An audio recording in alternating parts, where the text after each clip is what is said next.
Good morning, everyone, here and there. Presuming if you're listening, you're here with us, regardless of when you're listening. And thank you for being here, everyone, on Zoom today. It is Sunday morning, the 19th of June, a little bit after about 9:30 a.m. And this will be uploaded later this morning or after we're done. Some of the points I would like to make about this conversation to anyone listening for the first time or anyone listening are as follows.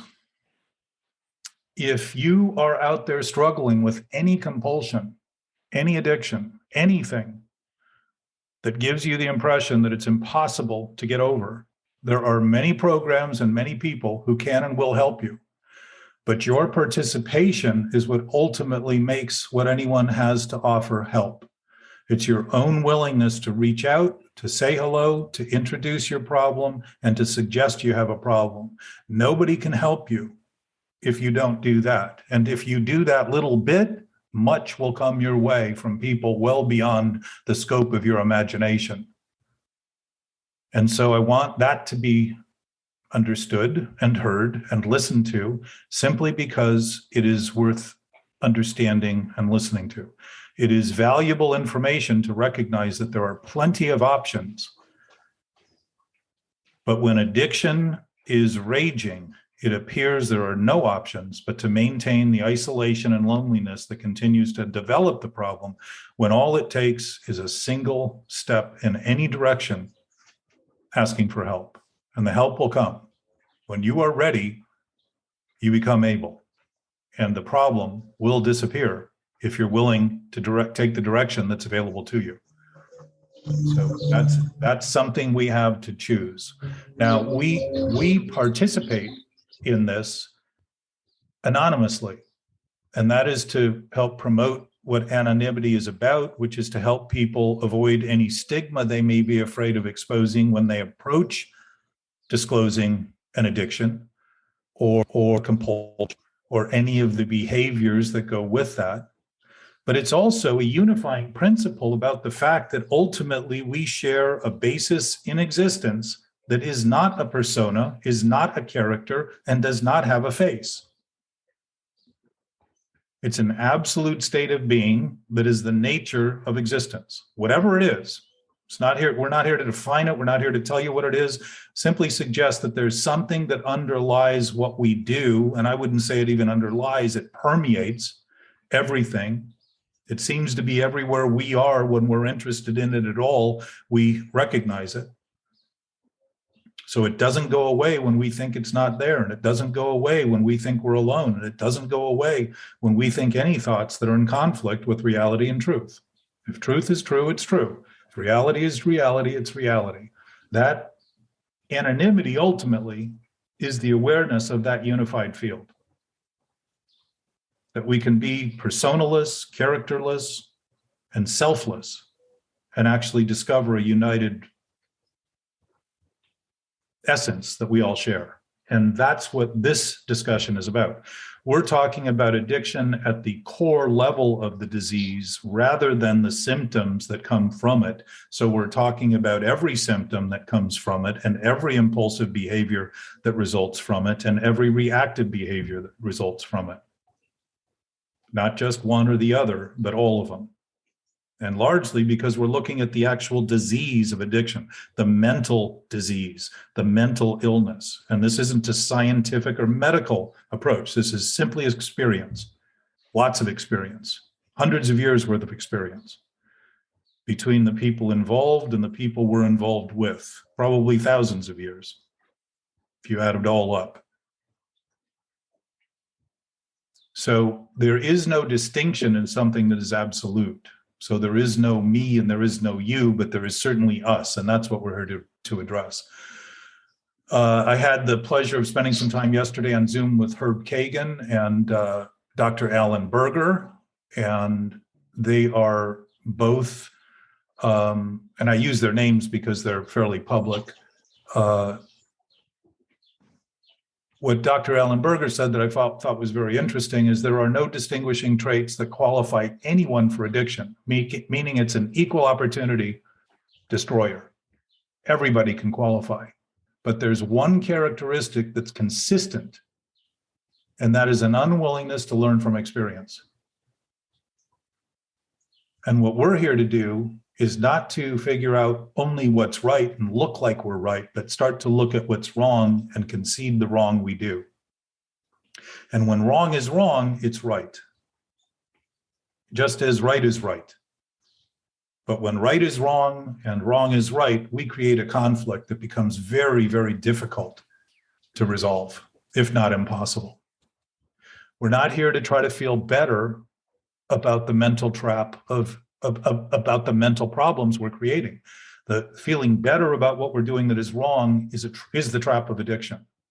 And most resolutions are resolving this problem constantly, thinking someday we'll get better, when all we're getting is feeling better about what we're doing that is worse, rather than looking at what's worse about what we're doing. And that's what we're here to look at. Practicing getting better about what's worse fosters anxiety, stress, chronic conflict, depression. It cannot be resolved no matter how many ways we try to outthink it or think running head on into compulsions can escape it. It's impossible. What we insist on doing will persist. And getting better or doing what is wrong, not surprisingly, getting better at doing what is wrong is unhealthy. So thinking is not the problem. Unhealthy, sick thinking is a mental problem. We cause it. We choose it. Doesn't mean there aren't other problems. There may well be. But the ones we choose by thinking about what we think about and thinking about what we think about what we're thinking about is a mental issue that causes mentally obsessive thinking. We can't let go of our essence since it has us, and we will not let go of what we think or claim we are not doing. So the pressure caused by thinking what is happening is not happening is depressing for good reason. Feeling guilt and shame are accurate consequences of this circular line of reason. Reality existed well before the first human thought and will continue well beyond any thinking. Thinking that thinking is our sole source is delusional. No matter how hard we think about it, it is not going to come true because truth is already true and reality is already reality. What we're here to do is dissolve literally the problems by looking at what we're doing accurately and seeing that when we do and think about it accurately, think about what we're doing is what we're doing, rather than think about what we're doing is what we shouldn't be doing and end up wondering why we never feel we should be where we are and need to get somewhere else to have something else, is all triggered by thought. And this disillusion happens naturally. It isn't a solution we create. It's just the simplicity of recognizing that all problems, when seen correctly, dissolve. They aren't problems except to the thinking we're doing about them. They're just what they are, doing what they are. So that's what this conversation is about. This can seem illogical and unreasonable and preposterous, but to insanity, reason and logic are insane. So to see things backwards is what addiction does. And within the context of thinking, seeing things as we think they are does not mean that's how they are.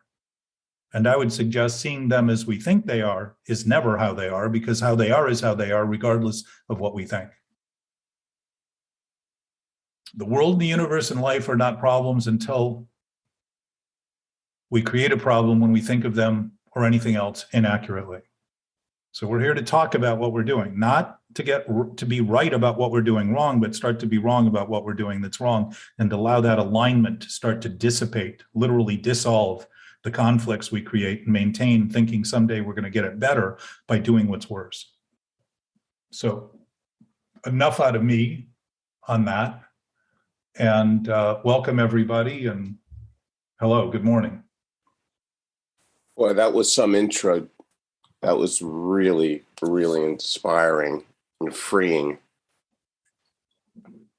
And you forgot the part about partying is not the main motive here.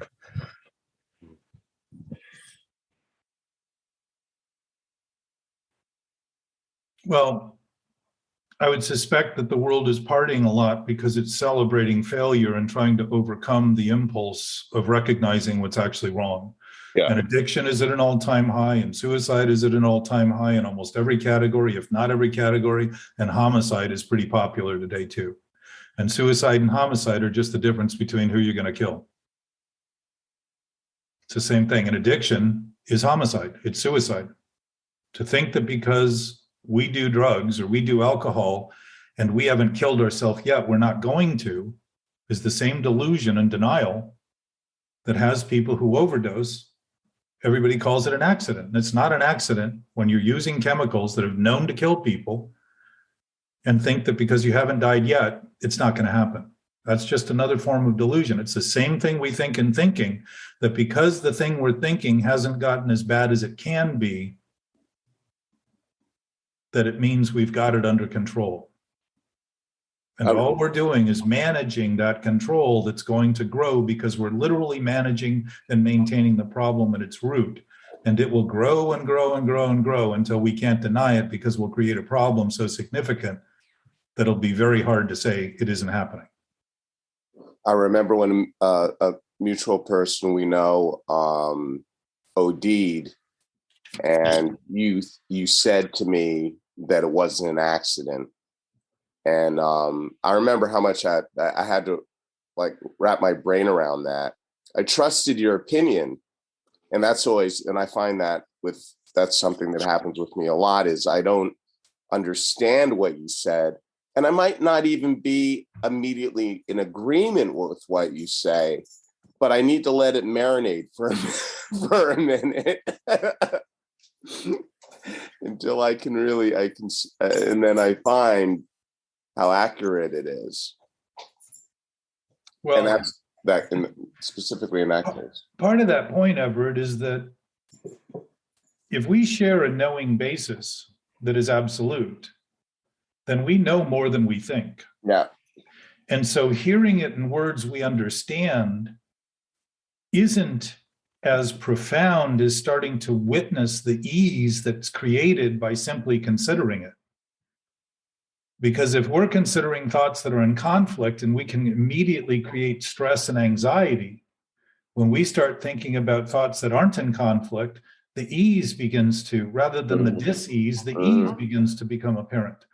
And the only problem with that in thinking is that when we're easy, we start actually noticing more things wrong we're doing rather than less. Rather than think denial is the solution, we begin to actually grow in the awareness that we can actually have what's happening be what's happening, rather than think what's happening isn't happening and think we're better off by pretending it's not happening because we get a glimmer of hope that maybe we can deny it forever and it'll get better.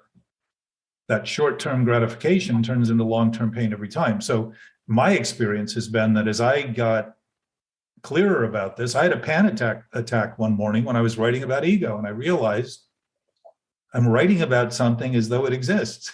And I thought, all I'm writing about is something I'm thinking about. And I've always thought about it, and I've been so chronically thinking about it as who I was that I realized it had no basis at all. And my whole body, all that fear that I had been holding back on and control, it just surged through my body, and I literally turned gray. I looked like an alien. The blood seemed to drop out of my head. But it dissipated, just like this disillusion I was suggesting in the opening remarks.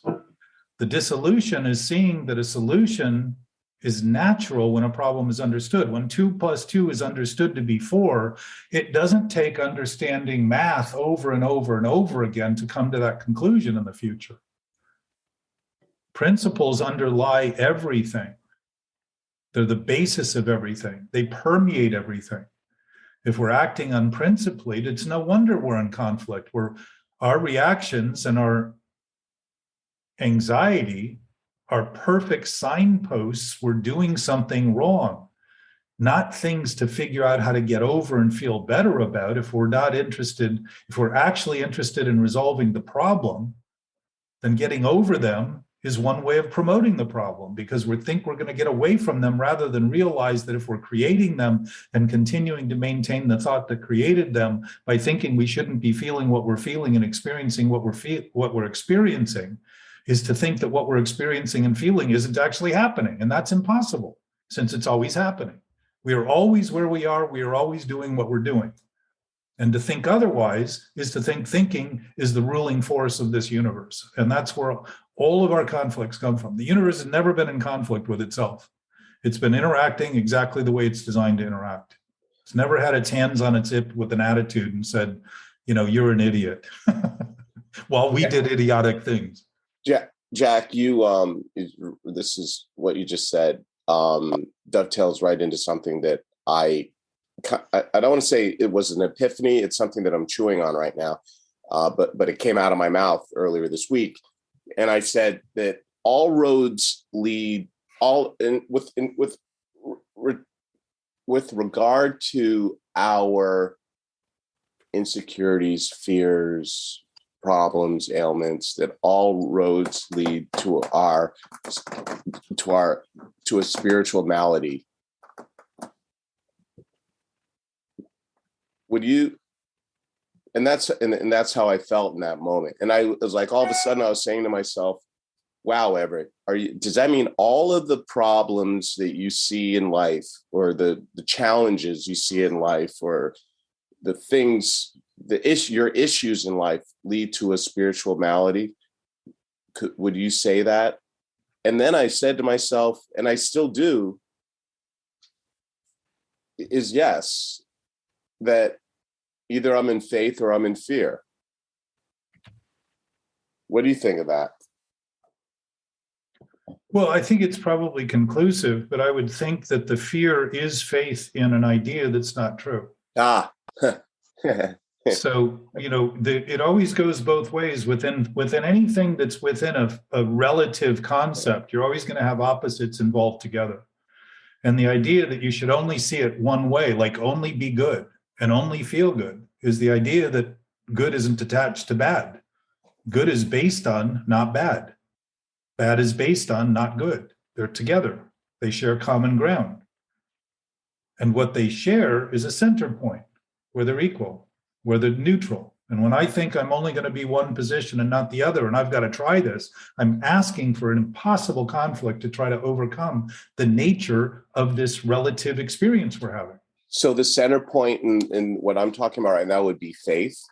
And then it's a question of what direction you're pointing that faith. Yes. And then to take it to the next level, when we're dealing with something that we're going to do, for instance, a job, a goal, we can have faith in that goal because we commit to it. But if we're trying to think that an absolute source only exists because we have faith in it, we're again trying to take credit for an absolute source rather than saying, I don't have to have faith in it at all for it to exist. And now my faith becomes easier because I begin to realize that what I'm really doing is introducing my thinking to something that is constantly faithful, constantly trustworthy. I don't have to have trust in it for it to be trustworthy, again, unless I think I want the credit for getting there, rather than simply concede that if it is real, if it is true, it is trustworthy by nature. It is faithful by nature because it will always do what it's doing all the time, always has, always will. And what it's doing now is exactly my experience. It's exactly what I know, but I may not think I know. And that divergence shows again how much effort we put into thought, thinking we need to get the thought right to have something we cannot do without. We cannot be without. We are based in it rather than something we need to conclude. The difference is when I have faith in something that's faithful, my experience definitely starts to change quickly because I'm not relying on something that's impossible. I'm relying on something that provides all possibilities. But to ultimately think that I keep needing to have more and more faith is to think it's up to me to get there, which is the denial of the fact that I am there right now. And that's why people have been seeking through all time, paths have been taken, journeys have been produced, and nobody seems to end up where they're going. We're constantly learning new ways to seek and journey and create a path, thinking it isn't here. It's here. I've got an experience that happened this weekend or the last 2 days ago that I wanted to talk about when we could, in a general term. But so a good friend of mine, did something I didn't like, and I was so mad at him, ready to end the friendship. And I go, I got to get something out of this. Something positive has to come from this. And I realized I can't rely on other people to do something for me that I wanted to do, because I gave him the opportunity to help because I needed it, but it backfired on me. So instead of just being mad and negative, I had to find something. I found all kinds of ways I was justifying why he would do that. He was trying to show off or this or that. But I looked at myself and realized, hey, I just can't give other people that much responsibility or I'm going to be in trouble again like this. Well, so what you're really saying, Anthony, is that you're setting a limit that you think is true and real and wonder why you're offended when other people violate it. Yeah, I guess you could look at it that way. Well, clarify if that's not accurate. You're welcome to clarify it. I just don't know if I'll have to process it, but I don't know if it was that. So I've been processing it for days now of why this happened. What are my lessons? What was my responsibility? What I could have done differently? So let's stop with what's your responsibility and make this really simple. If you think you're debating responsibility, you're acting irresponsible. Responsibility, if the nature of our existence is based on what's responsible for all existence, we're responsible by nature. It isn't something that's debatable or discussable. But we can debate it and discuss it and wonder why we feel at odds with everything. Splitting hairs doesn't reduce the number of hairs, it increases them. And the idea that you can figure out, let me make it simple. When you finally admit and begin to concede that you're absolutely responsible, if you didn't exist, nothing that guy said or did would ever matter to you. So all that matters to you is based on the fact that you exist. And you are responsible by nature. Just be responsible. Yeah, I did not go there, I'll tell you that. What's that? I did not go there. I could have started there. Well, but Anthony, we have a history laden with these stories we've been telling, filled with mythology and superstition to wrap around, and cultures that try to explain and excuse humans for being certain types, for doing certain things, rather than seeing that this absolute nature does not divide us at all. It has always unified us, and we just haven't thought so. So it's the thinking we're doing about it that's incorrect that causes the problems we see in the world and want to use as a justification for trying to make believe it's not us. And I guarantee you, it is always us at the center of all of those problems. So when you decide that responsibility is 100%, you don't have to take 110% responsibility, because there's no such thing. 110% would be when you thought 90% was 100% and finally realized you thought you could turn 90% into 100%. Well, I wanted my way. The problem was I just wanted I paid for everything, so I thought I'd get my way. You know? Thank you. Thank you. How old are you now? 15. Okay. You probably started stamping your feet around 2.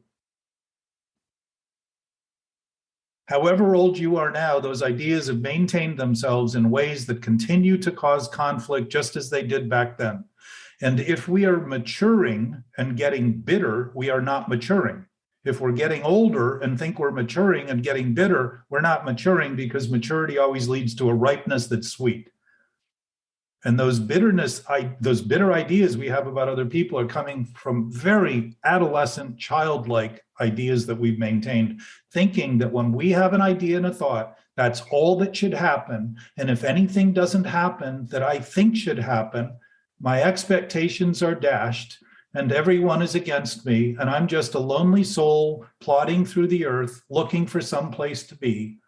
Yeah, and the worst part all- is not only did I not get my way, but it was my best friend that I was like ready to cut. So I lost. It was like I feel like I'm playing a game of chess in life. Like I got all my pieces. Some of them I don't want to bring out. I'm always watching them all. I'm looking for a checkmate. It's this interesting way to live life. Well, life is a bit of a game. People like winning. I mean, it isn't life that's a game. It's how we play it. It's how we choose things. People tend to, survival depends on making right decisions. If I thought burying hubcaps in a fertile field would grow food, I would be starving within a year or less. Or have the best tasting bumpers you've ever tasted. You follow me, though? Yeah. If I'm thinking things that aren't true, I'm going to suffer with a form of scarcity. Yeah. Rather than the abundance that nature provides and the abundance that's always available. It's my own infliction on those things that's causing that. Expectation. Or maybe that's where they came up with the term bumper crop. You never know. Expectations are thoughts thought to be so real that the only thing that should happen is what we think should happen. Now, what does that mean? If all that ever happens is what we think that should happen and everything else that's possible shouldn't happen, we have reduced the entirety of experience to the narrow points we're trying to make and the narrow thoughts we're maintaining, as though that's all life is about. When in fact, all of those other possibilities are always possible, and we're completely narrowed in our focus to avoid even considering them, which is another form of denial, another form of defensiveness, another form of reactiveness when anybody tries to veer us from that path we think we need to get to. So what do? We trade in abundance for scarcity and blame the world for not having enough for us. It's self-induced, and the lies we tell to maintain it or to manage it, maintain it. They don't help us avoid it. They help it grow. They help it get worse. It's a choice we make to do that. And the choices we make are always made in the present. And we are not incumbent to maintain any choice we made in the past, ever. If we were, we would not have choice.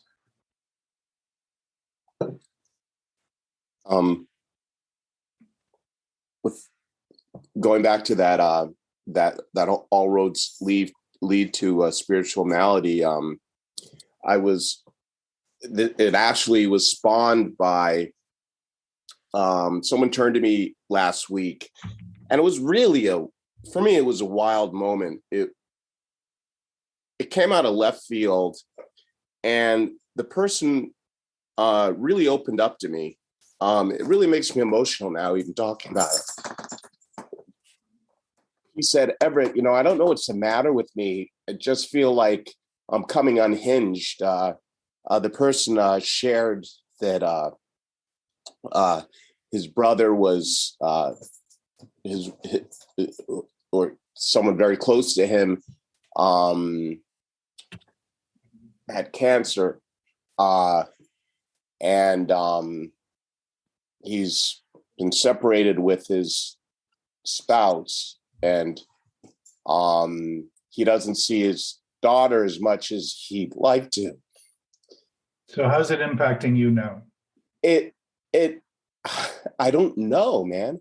Well, you think you just conceded some of what you think. You're upset. Well, he then said, "Everett, I don't know what's like my whole purpose in life is like, I'm questioning my whole purpose in life or what all of this is all about." And I said that this is an opportunity to get closer to God. What's your experience right now, given that this is an opportunity to get closer to that God you may think is not there? It's so raw. It's such a vulnerable feeling. Beautiful. And Does it feel usual to you? No, it doesn't. Okay. So you maybe I'll feel degrees of it in a day, but I mean, this was like, How about now? it's like it's as if I have a wound and I'm looking at my organs. Yeah. I'm feeling, Everett, as you began talking about it, I began being moved by the movement. Just being here. Now you're on Zoom, you're somewhere else, but we're all connected. So the evidence of it becomes obvious to me. And I can feel that. And that vulnerability you're talking about is the recognition of a weakness of something being maintained that you've been struggling to deny and defend and protect. And when I operate on that basis, I don't help the world at all. I help myself to the idea that I'm a big help. And what I do is pass on anxiety and stress into that world, giving other people less of a chance and a greater impression that there's no hope for them either. Because all I'm doing is perpetuating a lack of hope, a lack of faith, a lack of any kind of understanding that's principled. So my experience, as I'm witnessing, is that when I began admitting the lies I was maintaining, the vulnerability became obvious, the weakness became obvious, and what came with them were tears. That iciness, that coldness that I had developed to try to feel I was insulated from what was happening started to express itself, not in ways that I tried to escape it, but literally began to melt. The tears, I realized tears are salty. It's pretty interesting, like an iceberg. It's like an iceberg melting. And it started to allow that flow that seemed blocked by this icy maintenance of these ideas that were old and cold, started to allow that experience to fulfill me and connect me to what I'd always claimed I was disconnected to, but was maintaining it in an intimate way that was icy and seemingly distant and somewhere else. But it wasn't somewhere else. It was in the immediacy of my moments. So here is a chance to talk about that. And I would suggest, as you do, you'll have more intuitive ideas quicker to offer that friend or anyone in general. Without even saying anything, your simple presence will not convey the kind of anxiety that you're maintaining by making believe those things are things you need to keep to yourself and can't express openly.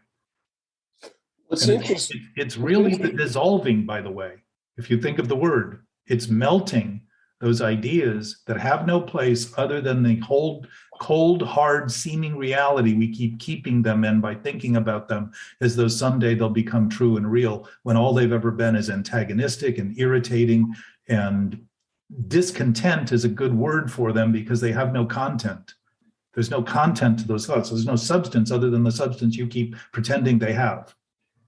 And the spiritual malady isn't a malady of the spirit. It's a malady of how we're thinking of that essence. That's what it is.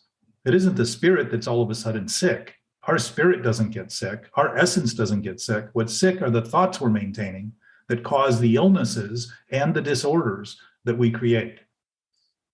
What I find also fascinating is that people have their stuff in terms of the challenge. All of us have. Well, speaking for each of us here, what would you say you have? Jeez.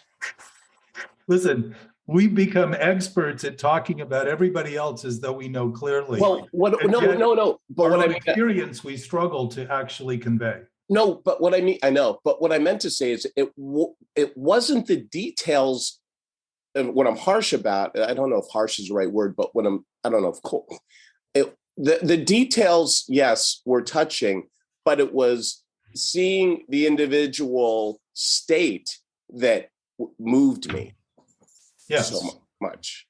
Do you understand what I mean? And that's what I saw myself, maybe. Exactly. You're seeing exactly what you're doing in him, and it's moving because you're starting to unblock that stuff that's been thought to be set and fixed. Fixed beliefs are fixed because you can't fix something that's never been broken. So fixed beliefs are clearly broken ideas that we have great faith and belief in that are absolutely not true. So you're witnessing, he's giving you a chance to witness what you share with him in common in an effective manner. Wow. Yeah. Yeah. And lately I've been really, my mother's 86 years old. Yeah. And she's doing really well. But it's a real, I have this fear, like how long am I going to have her? Well, I will tell you, forever, and you will not have her body forever. Bodies are designed to end. There's stories, narratives, you know that, you're a story writer. And it will end, and she will disintegrate in a bodily form, but she can't disintegrate in the integrated ultimate form we all share. And so our human experience is confronted by death, and porpoise is born in the loss of their spouses, often never find another mate. They're wounded by that. And they're a pretty elevated creature in terms of how they function and what they do. So you've never been as close to a person as you have your mother, ever. We lived in our mothers. Yeah, no. we lived. I get it. We lived with our father, but we were in our mothers. Yeah. And that does not disappear for them either. So that connection is profound. So to think of it as something that won't happen or we're afraid is just to start conceiving of something that it's going to happen. And if you embrace it, the chance to actually interact with her on a level that is full of what you share with her has a much greater potential than trying to navigate around the doubts and uncertainties you have about things that just aren't true. And the same with your friend. If we are part of a unified field and speak in those terms, we start becoming useful in areas that people are useless in. And we become whole in areas people think they're fractured in, those fractured states of mind. Doesn't happen because we tell them what to do. Right. Nobody ever listens to what we say.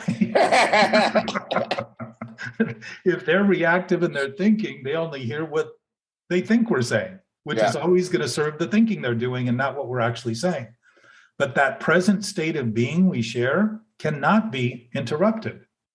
We can think it is and we can live as though it is, but that's exactly what the mental obsession is about, is trying to make believe if we think about it wrong long enough, someday it will be right. Mm-hmm. And that's a conflict.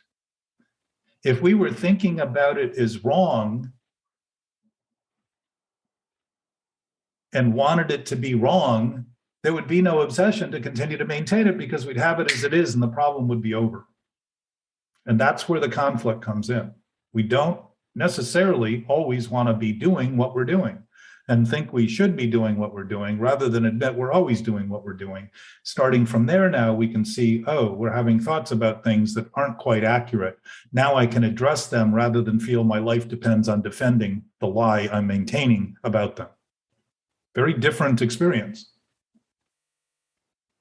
And in here, last week was maybe a good example of that. We either say thank you to people or we say fuck you to them when they don't abide by the dictates of our expectations and demands and think that they're doing something that's offending us when it's defensiveness that's always defended. And reactiveness that's always offensive. It's what we're doing that we see those things from. That's why we say, I was caught off guard, as though we're normally on guard. We don't notice we're admitting we're normally on guard. What am I on guard from? Making believe that everything I'm thinking is true and real, and anybody who thinks anything different and anything that happens that isn't the way I think it should happen is an assault against my life. When in fact, it's just one of the possibilities that can happen. And in looking at it clearly, it begins to reveal how many possibilities there are that we dismiss even being possible. And as a result, live in a state of seeming impossibility based not on impossibility, but based on what we're thinking about what's possible. It's very simple.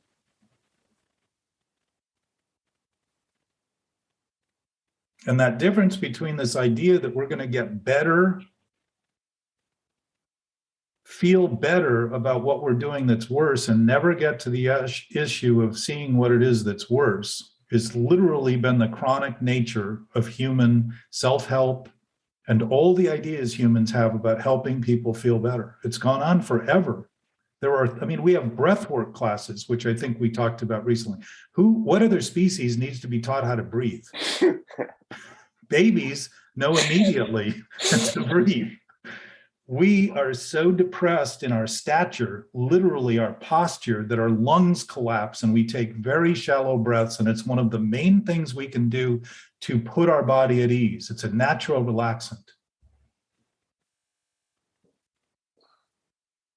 So Everett, as a man, it's not always thought to be very manly to actually cry, but we wouldn't be capable of it if it weren't natural. Right.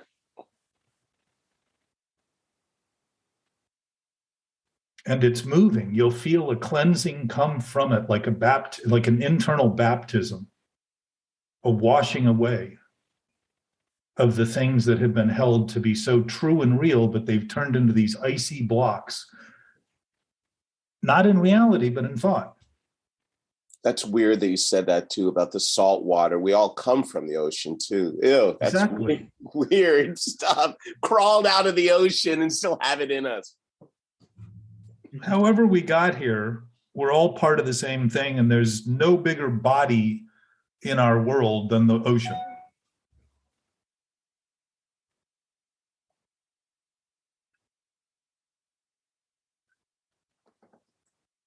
So it's been a haven for creation and development.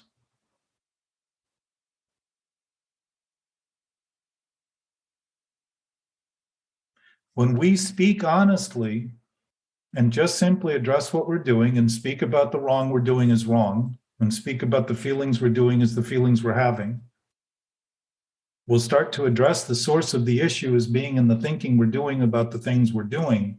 And it's never been about the things that happen as a result, because we'll see the things that happen were natural consequences of the thoughts we were having. When we make messes and problems, they're manifest to get our attention. Just like pain is developed not to run from and hide from and try to get rid of, but to use as notice, a sign, an alarm that something is wrong. Pain isn't wrong, it's an indication of something that's wrong. And another interesting point that's been debated, but I believe it's accurate, is that pain does not register in the place that hurts, it registers in the brain. Which is why when people are hypnotized, they can do things that they don't feel, or they can feel things that aren't happening. And we go that the addictive trance, the hypnotic trance that we put ourselves into to make believe that what is happening isn't happening, means everything that's still happening while we're resisting the idea and we're creating tension and stress and anxiety to maintain that numbness and develop the numbness, not realizing that numbness is an indication of pain, not the absence of pain.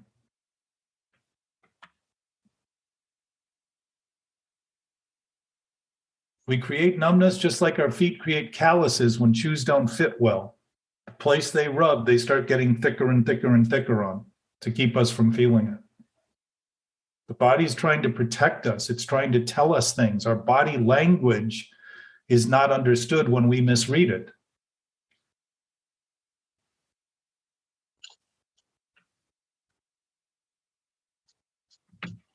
So our capacity is undermined, not by any lack of capacity, but a lack of interest in expressing our full capacity by thinking about things as they're happening and as they are, rather than as we think they're happening and think they are. So are you trying to say, instead of me making jokes at the wrong time, I should say that I'm having a hard time accepting this intense subject and I'd like to talk about something else? It's a defense mechanism, right? Yeah. Well, and Anthony, you're never making the joke at the wrong time. If you're making the joke at any time, you're just making the joke. Well, sometimes people don't laugh, and then that's the wrong time. Well, again, you're thinking of it as something that was a joke. Yeah. But you're thinking of it as something that should have a certain effect. And when it doesn't have that effect, it's wrong. When in fact, what you're doing, well, for whatever reason you're doing it, you're doing it. Just simplify it and take off all the judgment about good and bad, right and wrong. And then it starts having the place you gave it rather than the one you think it should have had as a result of the thing you thought you were doing. All of that stuff we do is a connivance. It's an attempt to manipulate people and to kind of keep them off our scent. Yeah. Because you know why? Because our thinking stinks and our shit still stinks. And we want to make believe that it's sweet and it smells good. And mine doesn't stink. We talk about trying to get our shit together. Think of that. How ridiculous is that to talk openly about that so commonly and not notice that more shit just smells more? It doesn't do us any good. It's a waste product. It isn't. I don't give a shit because I want to keep all my shit to myself. Yeah. Or just before I tell a joke, I'll say, my emotional level is really young. I'm like a 15-year-old. So I'm going to tell jokes now to take the heat off this intense subject. But that's good, Anthony. So there is a discomfort that comes with with beginning to deal with things that we have thought we weren't happening because we were running from them. And the pressure that's built up in our body is generally pretty significant.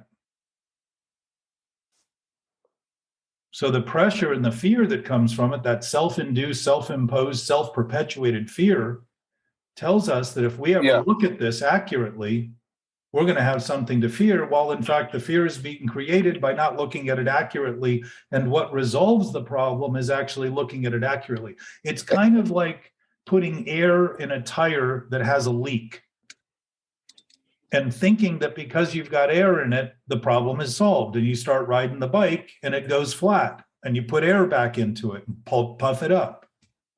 Yeah. And then also I'm always thinking about the next joke to tell. So I don't have to really be involved so much with what's going on emotionally. But I'll assure you, Anthony, you're involved enough to know that you think you're avoiding what's happening. You must be knowing what's happening while you're pretending you're not. Exactly. Because it's causing you to think of a joke. Well, he's choosing to think of a joke, thinking his joke will solve the problem that can avoid what's happening, which you've probably been doing your whole life and thinking it's normal for you and thinking it's who you are. Well, I was trained that way. My mom's husband would not come home from work. He'd be working. She'd be crying and I would have to make her laugh or she would threaten to leave. She'd just say, I'm running away. I'm just going to leave. Well, now that you've helped us figure out who's responsible. Yeah. I was about to say, was that blame? Was that blame right there? Anthony. Victimization? Victimization? How many years ago did that circumstance you just described happen? Recently, because I always do. How many years ago did it start? Oh, okay. That's a different question. It's what you've been doing with it since it started and what you've continued doing with it, thinking it's the only thing you can do that you struggle with. That's all. But have you seen how good I tap dance? Jesus Christ, what are you going to do around this place? Just did it again. Jack got too close. Yeah, don't get so damn close, Jack. Anthony, it's not because you can't do those things. It's because you can do those things. But they're not necessarily all you can do, and they're not always the best you can do. And the point of this is to start just looking at what we're doing, not as something to stop, but as something that we're starting perpetually and creating. When you can have the problem as the problem is, it will make no sense to continue it, rather than think it shouldn't be what you're doing and wonder why you feel compelled to continually repeat it, thinking someday it'll get better if you just keep doing what you've been doing that's wrong. And mental obsession is also thinking about what the problem could be. It's not only thinking about how the problem got here, what the problem is now. It's also thinking, God, look at this. Anything other than what it is what the obsession thinks about, because all the obsession thinks about are things that don't exist. And I got to tell you, I feel a lot better. This has been the whole thing with my friend and it's been bugging me for days. And I just couldn't say, I'm responsible. I have bad qualities. I need to work on them. Well, I wouldn't say you couldn't say it. You just didn't. Well, what about? I went to it's that fucker's fault. It's my mom's fault. Jesus Christ. If she didn't make me tap dance, I'd be fine. So, Anthony, responsibility is not negotiable any more than an absolute essence is negotiable. It never is, it never will be. And as those concessions are made, as we start looking at that, to your earlier point, Everett, there's no faith in that we need, because we start to realize that there's an essence that we all share and have that isn't disputable, it's not negotiable, it's not divisible, it's not inequitable, it's not discriminatory, it's shared equally, because it doesn't even come in parts and pieces. It can't be here and not now. It can't be now and not here. It can't be where I am and not where you are.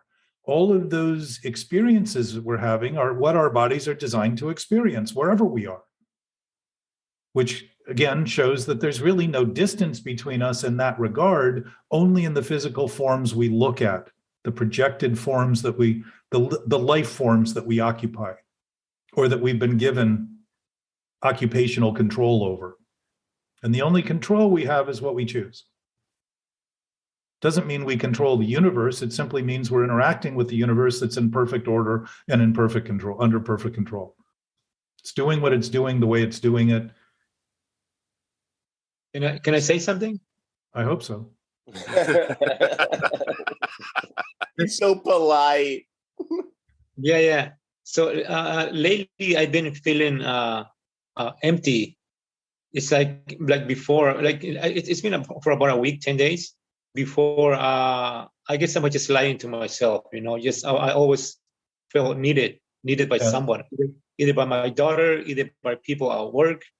And then once that went away, it's like I didn't know what to do. I feel lonely. I feel like scared, anxiety, I guess depression at some point.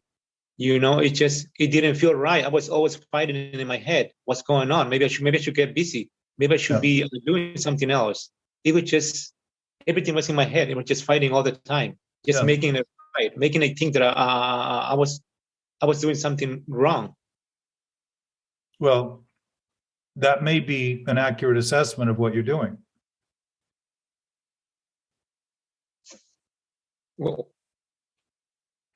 Well, see, what's interesting, Harry, is that the absolute nature of our knowing awareness has us feel things that are exactly mirror images of what we're doing. So feeling wrong doesn't mean you're wrong. It means you're doing something that's wrong, because feelings don't define who you are. They define what's happening. Feelings gauge our environment. Our senses are gauging our environment. Everything going on around us, we get raw information about constantly. That isn't an opinion. It's just raw data. It's not attached to words or anything. We put the words to it. So when you come to the conclusion that you're wrong, you're really identifying that something you're doing is wrong. So that's a good guidance system. If you begin using it that way, rather than feeling condemned by it and thinking it's happening to you, you start to see that you're actually causing it and creating it. And then you can actually begin to look at it and say, oh, why would I ever do this? And the only answer I've ever come up with is that I'm insane.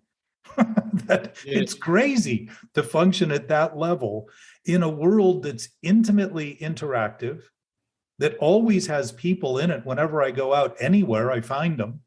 And I can feel alone is pretty strange, but I will tell you that what you're experiencing, and if you don't have to believe this or have faith or agree with it, but just try it on, consider it, what you're experiencing is the empty, non-substantive value of the thoughts you're entertaining. And that's what lies are.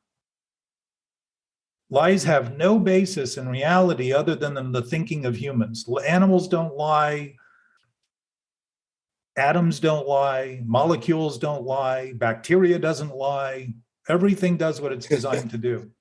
Humans have we have freedom of choice, which gives us the option of thinking that what we're thinking that's wrong is right. And when we do that, we set that anxiety, stress, and depression exactly in the order that I use those words, talking about those as the symptoms of this mental obsession that gets set in motion by entertaining a lie as real and truth. And here's the interesting part. I can think whatever I want, and so can you. So can all of us. And I can have thoughts that are based on absolutely nothing. And my imagination is filled with thoughts that are based on absolutely nothing. Many of them. But when I start thinking they're true, I start thinking they're the only thing I can do. And when I start thinking they're the only thing I can do, I immediately have contempt for myself, so I feel condemned by what's happening. What's a thought filled with nothing? Anthony? Just for explanation. The one you're asking. Just sit tight, Anthony, for a second. So if I'm doing it and I'm causing it, and I can start it, I can certainly stop it. And if I can feel worse, I can obviously feel better. And to understand the dynamic, Harry, comes from the conversation and admitting what you have not. I think you've been here once before. No, this is my first time. It's the first time. Okay. I thought I recognized you from before, but I know that Everett had mentioned your name. So you're here for the first time and you're speaking in perfectly accurate terms about what we do when it comes to mentally obsessive thinking. That is not a coincidence. That is not an accident. It's a consequence of your absolute better knowing, your absolute knowing awareness, accurately assessing what's going on, but inaccurately attributing it to something you're doing by thinking it's happening to you. Because as soon as I think something's true and real, I think it has a life of its own. And all of a sudden, my brain happens to me. And my thoughts are attacking me. And my ego is against me. When in fact, I'm using those all as excuses to simply undermine and pretend that I can my responsibility for exactly what I'm doing. Now, being responsible by nature doesn't mean we can't be irresponsible in our thoughts and our actions. It means we're perfectly free to be irresponsible in our thoughts or actions. We can do all sorts of things wrong and think they're right. But as you begin to see that dynamic, when you do them, you'll say, oh, I don't have any obligation to continue doing this. I've done what I've done. I don't like what I did, maybe. It doesn't matter whether I liked it, I did it. It's over. What's beautiful about what's done is it's done. And it's what I think about it in relation to now. There is no past other than what we think of it in the present, which is why the stories we tell about all the circumstances we use, they're always trying to split the hairs to justify why we should be excused from culpability and responsibility for what we've done because of everyone else and everything else. It's all they're ever used for. Those are immoral stories. Moral stories have a point and a principle that apply to everyone. Mm-hmm. And if we speak in those terms, the stability of our shared essence becomes clear very quickly because we start seeing that the thing we're doing dysfunctionally is almost identical with different faces, places, and times attached to it in the stories we tell. And that's all that's different. And yet the essence of it is exactly the same, doing exactly what you just said. So I would say the emptiness is experiencing thoughts that have no basis. And Anthony, a thought that has no basis is just an imagined thought. That's what thoughts are. They have no basis on their own. And for us to think of them as truth and reality is to turn them into the creator of truth and reality. That's a big leap to simply conclude because what I'm thinking that's wrong is right. All of a sudden, I become the creator of reality. No wonder I feel afraid. Now I'm opposed to every other thought and every other person and every other thing that happens that doesn't align with my thoughts. All right, that makes sense, Jeff. So your witness to that, Harry, is a perfect description of how clear you are, of how easy it is to confuse, the insight that we're naturally getting in terms of the feedback we get from our body language. Thanks for sharing so honestly, Harry. When you said you felt empty inside, I'm like, fuck, I like this guy already. But you're really feeling the emptiness of the thought. Now, I'll tell you something else about thoughts. We're designed to express reality and truth. It's kind of like light going through a prism. It's always all colors, white light.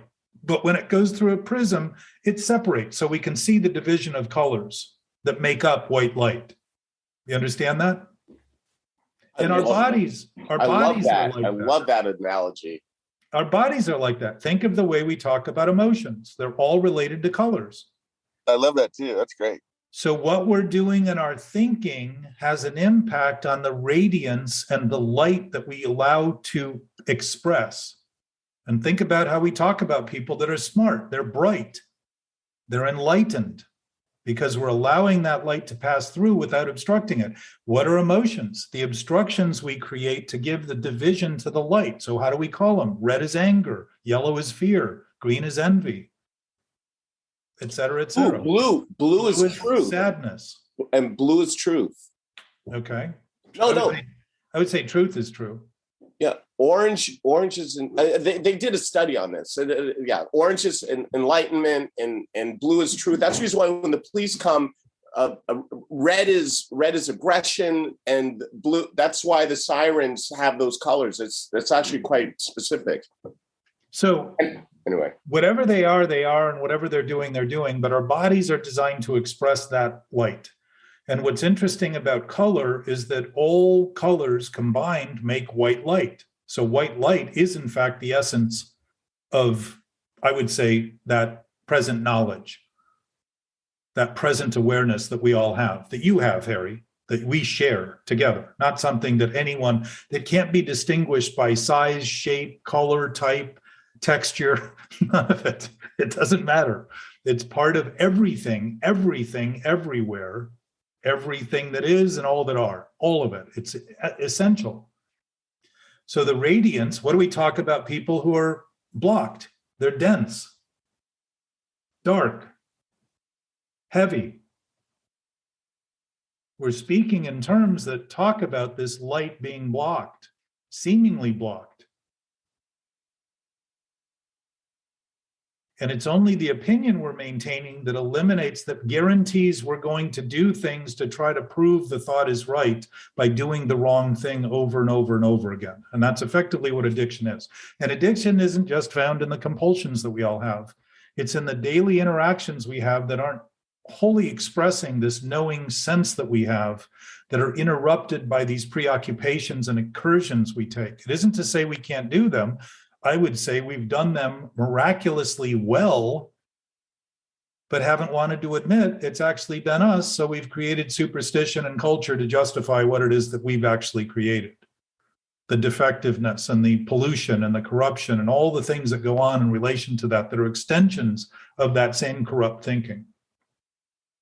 So what's interesting about a lie is that it only claims to be what it's not. So a lie claims only to be true. It's only a lie as long as it claims to be true, right? So when a lie is a lie, what is it? True. Well, I would even say it's nothing. It has no basis. It had no basis. It's just seen for what it is, which is nothing, the lack of substance. So can we make stuff up out of nothing? Absolutely. Is a lot of what's been made up pretty incredible? Yes, because those things made up in imagination were possible. And when I'm thinking a lie can be true, that's impossible. And what I'm going to do is act in ways that are impossible and create deficits in my experience and scarcity in my experience and a lack of abundance in my experience and an increased sense of failure and doom and all those things to prove one thing, that the lie I'm telling is true. And I'm trying to manifest it so I can look out there and say, see what I told you? I was right all along. And what am I doing? Just taking that small kernel of a seed of thought and turning my whole seeming life into a mess to prove I'm right. That self-indignation has led people to kill each other through history and nations to fight other nations based on thoughts. And that's a pretty sad state, but it's a pretty common state.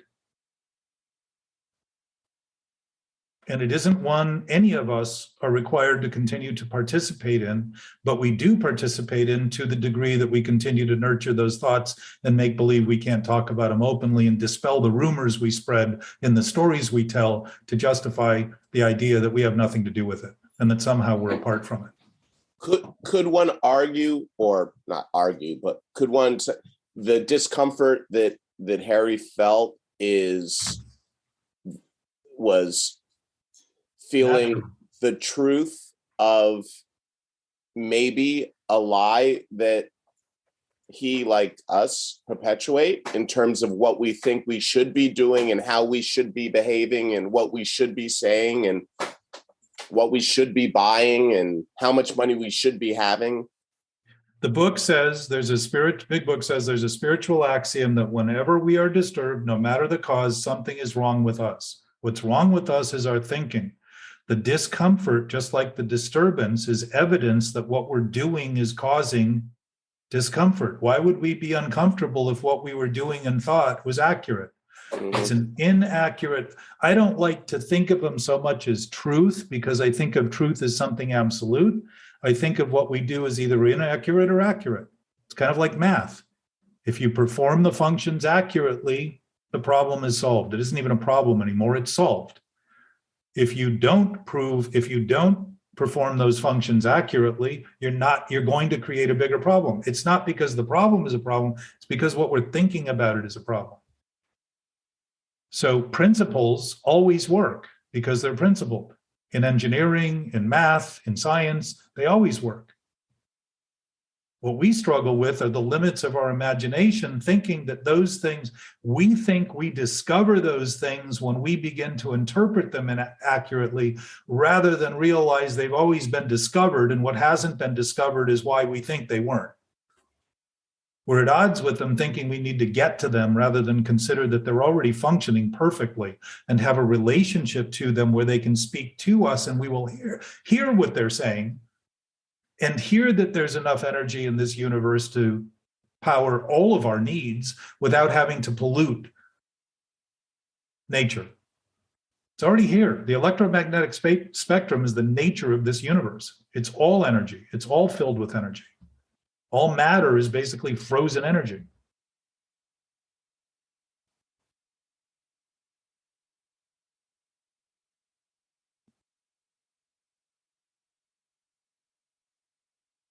So our potential in discussing this is starting to see that if we do it here in this ivory tower bubble we have for a short time out, per se, we can do it everywhere, and we've always been capable of doing it everywhere. We just have chosen not to.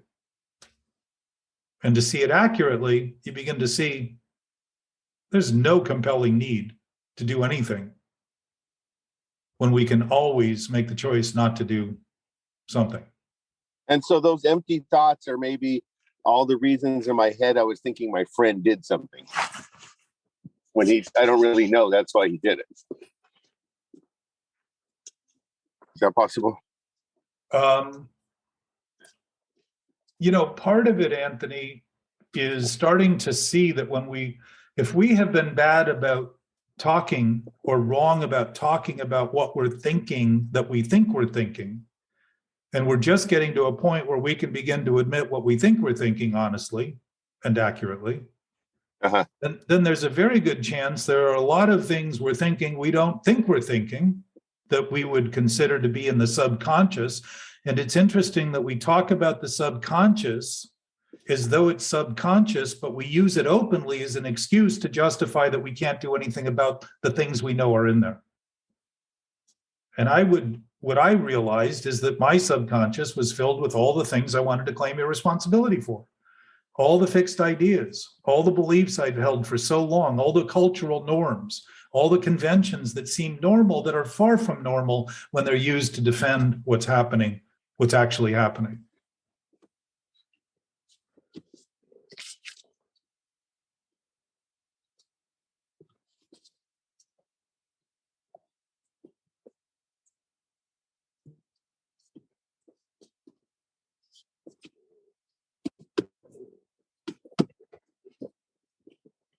Consideration is an awakened state of contemplation, which is an awakened state of meditation, and our choices are prayers, every one of them.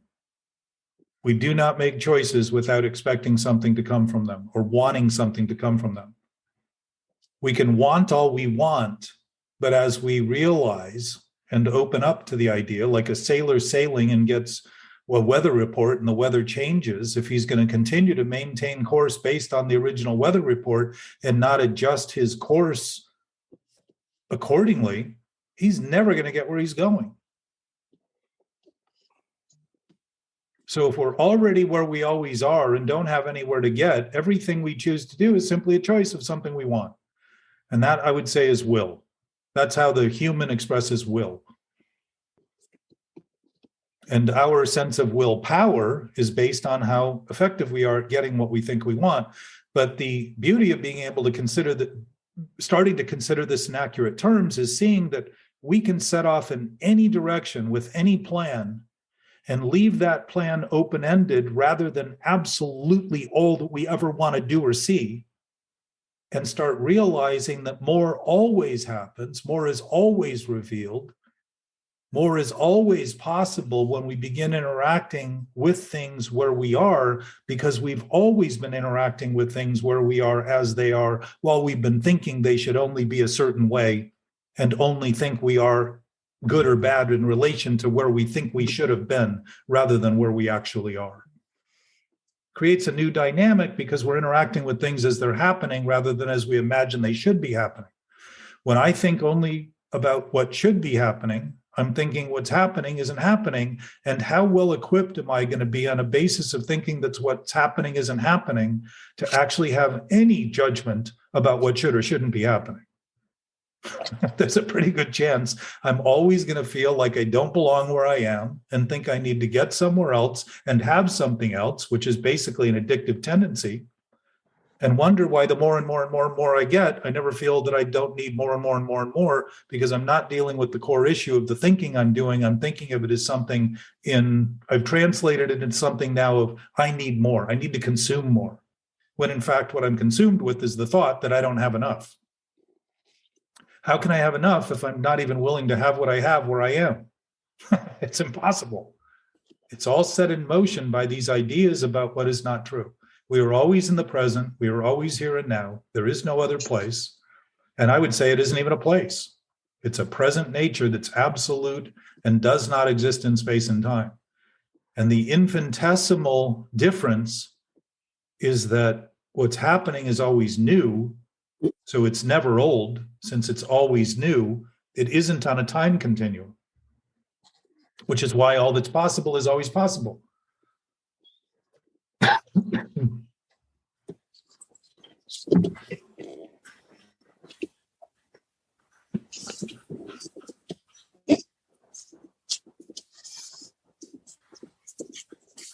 Welcome, James and Jackie and Ty and Philip.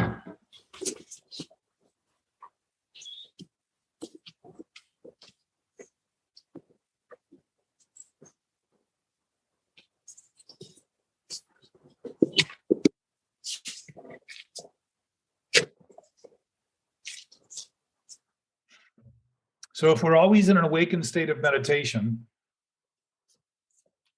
and all of our choices are prayers, then the difference between seeing that for what it is and seeing it for what we think it should be is beginning to see that we want exactly what we have right now, actually as it is.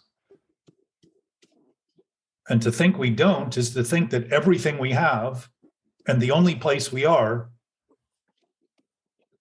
is something we don't have and aren't in. And that would be a major conflict in thought, I would suggest.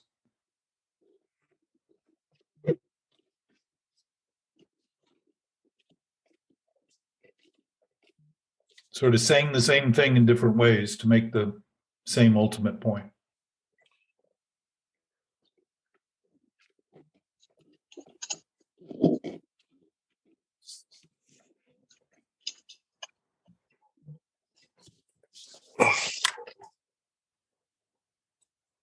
Thoughts?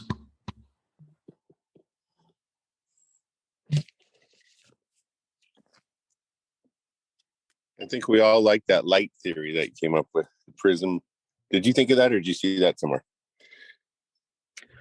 Well, I studied physics and astronomy in college, and it sort of occurred to me that it was interesting that we associated emotions to colors, and that white was the other aspect of it I didn't finish is that white is the culmination of all colors, and black is the absence of light.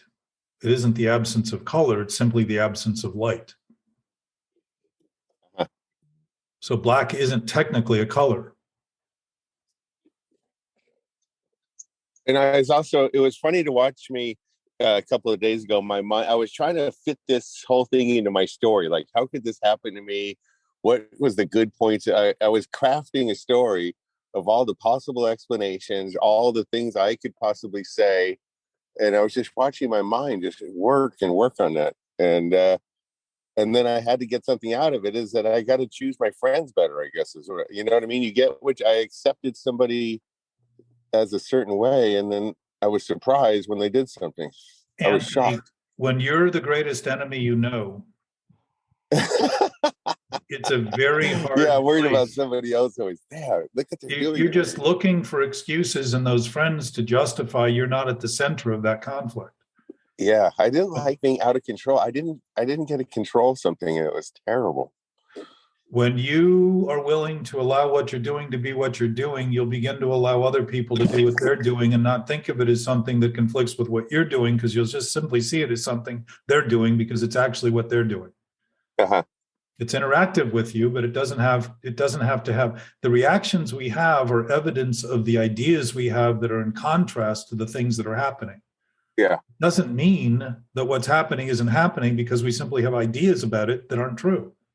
Uh-huh. And we can have those ideas, but when you get the flexibility, say, that's just an idea. I'm having an idea that doesn't align with what's happening. And it just becomes obvious as Harry described so beautifully his experience. Yeah. Harry's experience is not unique to Harry. I would suggest it's shared by all of us. We may have different faces, places, and times attached, but effectively it's the same basic experience. Why? Because our nature is the same. We're going to dysfunction the same way as we function. We just think of it in different terms to help justify the fact it's happening to us rather than something that's being done by us. And when we think of it as something happening to us, we use everyone else to justify. It's interesting that we'll blame everyone for doing what they're doing to justify what we're doing wrong, and then use them because they're doing it to justify our continuing to do it. Well, everybody else does it. So it's like there's no win in that, because it's perpetuating the same mythology, the same culture of thought that has gone on from the beginning of humans being able to think what they thought wasn't what they were thinking, whenever that started. Mm-hmm. Free will is free, and when we feel contempt and condemned, it's as a result of misusing our thinking, not as a result of any other reality that's being caused to curse us or hate us or create vengefulness to condemn us. It's all what we're doing. And the experience can be very pervasive when we deny what we're doing is what we're doing. It seems to consume us like fire. And how things seem is not how they are. How things are is how they are. How things appear is not how they are. They're how they appear. So would you rather be wrong and be unhappy, wrong and happy, or or happy and right? Listen, you can be unhappy being right too, Anthony, because you can think what's right is wrong as easily as you can think what's wrong is right. And the conflict is obvious. Happiness is a byproduct of being honest. Happiness isn't a goal. It's a byproduct of actually functioning aligned with what's actually happening, which is what self-actualization is about, is just seeing that, oh, I can create any self I want. I can be any character I want. I can play any game I want. Yeah. And when I do, I make a commitment to what I'm doing to some degree, and to pretend that it's not what I'm doing doesn't help me achieve the goal I originally intended to commit to. It's an excuse to make believe, because I haven't gotten where I thought I should, that somehow it means that I shouldn't be doing what I'm doing, rather than say, I'm doing what I'm doing and getting what I'm getting. And if I'm there, at least I have a relationship to it that's authentic enough to make either progress or stop doing it. And see how it affects other people, right? That's the other part of it. It's not only just about you at some point. It's like, how are other people reacting to it? You can be sure that if you're reacting, it's causing reaction in others. Consider that what you're doing is exactly what's happening for everyone else, because that's what you're conveying. You don't have to look too hard. You don't have to start again. Well, he's only affected this much and this guy's not responding at all. Forget about it all. And he likes it. You know what people are doing, Anthony? What? It's what they they're want to doing. Yeah, it's what they're doing. So Is it what they want to do or what they're doing? well, I would say we wouldn't be doing it if we didn't want to do it. Well, And let's see. That's if we're responsible, we're doing exactly what we want. But when we're addicted to the thinking we're doing, we say it's not what we want because we're unwilling to claim responsibility for what we're doing. That doesn't mean it isn't what we want. It means we're sick in our twisted thinking and coming up with excuses to try to justify that it has nothing to do with us. Very different and yet the same. So what we're talking about in the disillusion is looking at being the same as we always are, rather than creating a new, different way of doing what we've always done and feeling better about doing something worse because we feel better for a minute. And we've come up with some new method to fix it. Nobody comes to me and says, I want to feel worse. I want to feel more negative thoughts. And there must be something that we're doing that's worse and negative, meaning we're negating what we're doing, trying not to be doing what we're doing, that's causing an underlying problem that we haven't quite recognized and talked about openly to see as, I would say, the mental health crisis that's going on in the world right now and always has been. People around me want me to be more negative.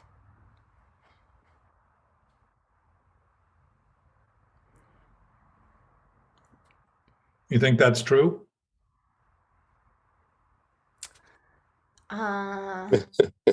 Yeah. I feel like if I'm, Is it possible?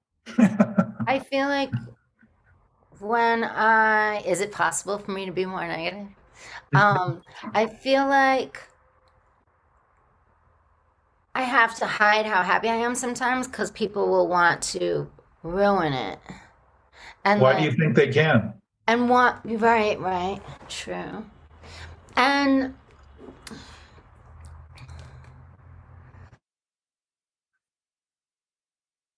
You're frozen. I feel We're losing your words, Jackie.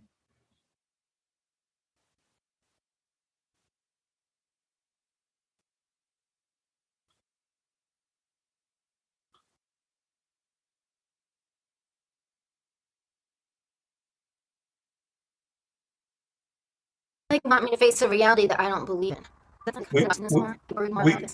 We just lost most, we're losing most of what you're saying, Jackie. Oh, sorry. Can you hear me now? Or is it? Yeah, I think it was your screen. I don't think it was your closeness. I think the screen froze up. Maybe if I do this, it'll be better and better for you guys visually too. So start with the point. You started, I think, with people expect certain things or want certain things from me.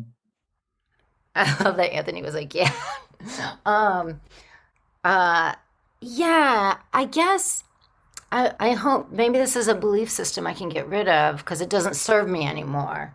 But growing up, if I was happy, everybody wanted to like make sure I wasn't happy, including teachers, like, or bosses, like no fun over here, and so you had to look like you were miserable. So that sounds like an opinion about what everybody else wanted. What were you thinking that would create that opinion? I don't know, so I had a cousin who, relatives would give us two different toys, and then we had to pick which one we wanted. And no matter what I chose, she would grab it out of my hand. Like she would be like, I want this one. And then she would get that one. And then if I looked happy with my toy, she would decide she wanted hers. So she wanted what I had. So I had to always pretend I was upset about it, but really I liked what I had. But I just didn't want Did you have to pretend that? Yeah. No, you did? Yeah, for sure. Who forced you to do that? Her, by always taking what I had. And I had that with friends too. So do you notice, given that this conversation is about our experience, how difficult it is to talk about what we're doing and how easy it is to explain it by what everyone else did, as though we have perfect clarity. I mean, we have our own brain and we think we have perfect clairvoyant clarity in what everyone else is doing. And we may be right. I mean, who knows? But it seems interesting that we have such great clarity in what's wrong with what other people did that cause us to do what we do, rather than notice that there's a predisposition in our own thinking to react the way we do, to have what they do seemingly cause us to do what we do. And well, the response. Everybody told me to let her get her way because that she was problematic. And so what did you decide? That I had to do that. Okay. So that was your decision, right? So I could have. Well, now you couldn't have done anything different because that time is over. And this is just a story about something in the present. So let's talk about what you can do now. Okay, great. Can you think of it in a way that you've not been thinking of it? I would like to. Okay, that's a start. Because it happens in my life now, too. Of course it would if you continued the same thinking. Why wouldn't it?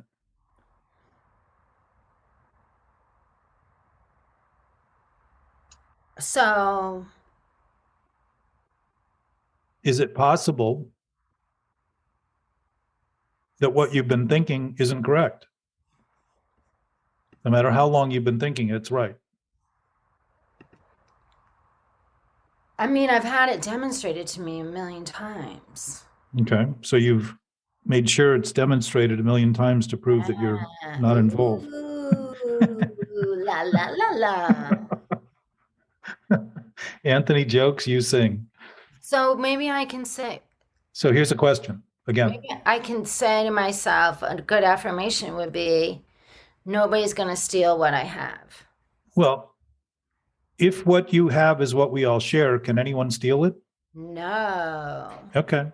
So let's start with what, part of the twist of thinking is constantly relying on our relative experience when in fact the fundamental basis of our relative experience is absolute. And so trying to sort out the relative things without conceding the absolute things is impossible. They're always going to be wonky and lopsided and disproportionate. Always. So I'm afraid to be happy that it'll be taken from me. Yeah, well, isn't it interesting that you started by saying people don't want you to be happy? Yeah. So happiness is a vibe. I think I'm happy despite people that I'm happy despite or in spite of believing someone's going to try to take it from me. But what if I was happy without that thought? That would be even happier. Maybe there's nothing you need to do to be happy. If happiness is contentedness and peacefulness and serenity and calmness and easiness and all those things, maybe that's maybe what's been happy for you is the thought that you're escaping what you think is unhappy. I love this. Thank you. So I want to go back to the question though again. Is it possible that all those thoughts you've had all this time that you have nurtured are not true? Or that little girl's fault? No, just kidding. Yes, it is possible. Okay. So wait, but is it not true? But it is true that everybody hammered into my head to let everybody go their way. Or do you have dents in your head? My grandmother and my mother always, every day told me to let Karen get her way. Okay. And what did you do every day in relation to that? What you did, right? Yeah. Okay. So there's you acting in relation to what they did. Yeah. Who's the primary cause there? Them. Because I would get punished if I didn't. So what? I'm not asking about what might have happened, because I will assure you that what you thought might have happened then is not happening now, except to the insistence of continuing to maintain the same line of thinking. It had then everything to do with them and nothing to do with you. Who do you think makes choices for you? Okay. Who do you think makes your My parents. Also, my dad would make me lose games. Like if I won, We would play Othello all the time, and if I won, he would make me play till I lost. Even if someone was at the door to get me, I had to keep Okay. playing. Well, So you know what's impossible about the past? It can't be redone. Can't be changed. It's already done. It's already done. It's already over. But you know what's possible in the present? Choosing the right thing. Well, seeing it in a way that we've never bothered to think of it. Okay. It's always possible. It's always possible to start seeing. If you have been given the body you have, with the brain you have, and the arms you have, and the legs you have, and you think the thoughts you think, how you're interacting with what's happening is primarily based on what you think, not what other people are doing. Other people may have had the same experience. I would say your sister or whoever it is, your cousin that you were, may have had a very different take. And if you go back, I read a book called Aikenfield once, which was a study of families in an old Irish town that, I think it was Irish, if I remember, it's 25 years now, but every family told the history of their families that went back generations, and they used this town because nobody had ever left. And everybody told a different story about their history, every family. And the stories they told about everyone else always looked a little better for them than they seemed to be for the other people they were talking about. and maybe Karen became a great doctor, and she owes her success to you. Maybe you helped Karen. No. The question is, you know, you didn't come earlier, and I want to read you something that yesterday I was on a thing with Herb K. and his friend, Dr. Alan Berger. But Alan said, there are no distinguishing traits that qualify anyone for addiction, but one characteristic is consistent. Defiance. And that is an unwillingness to learn from experience. Jesus, that's hilarious. And that's And defiance. a girl named Karen. Yeah, it's defiance, it's defensiveness, it's reactiveness, it's all the things we do to make believe it ain't us. An unwillingness to, say it again? Learn from experience. I can't remember that. I'm kidding. An unwillingness to learn from experience. That should be my new name. If there's any benefit to everything right now being new in the present, it's the benefit of being able to recognize that we're always seeing everything new. And to make believe that all we're seeing is what's old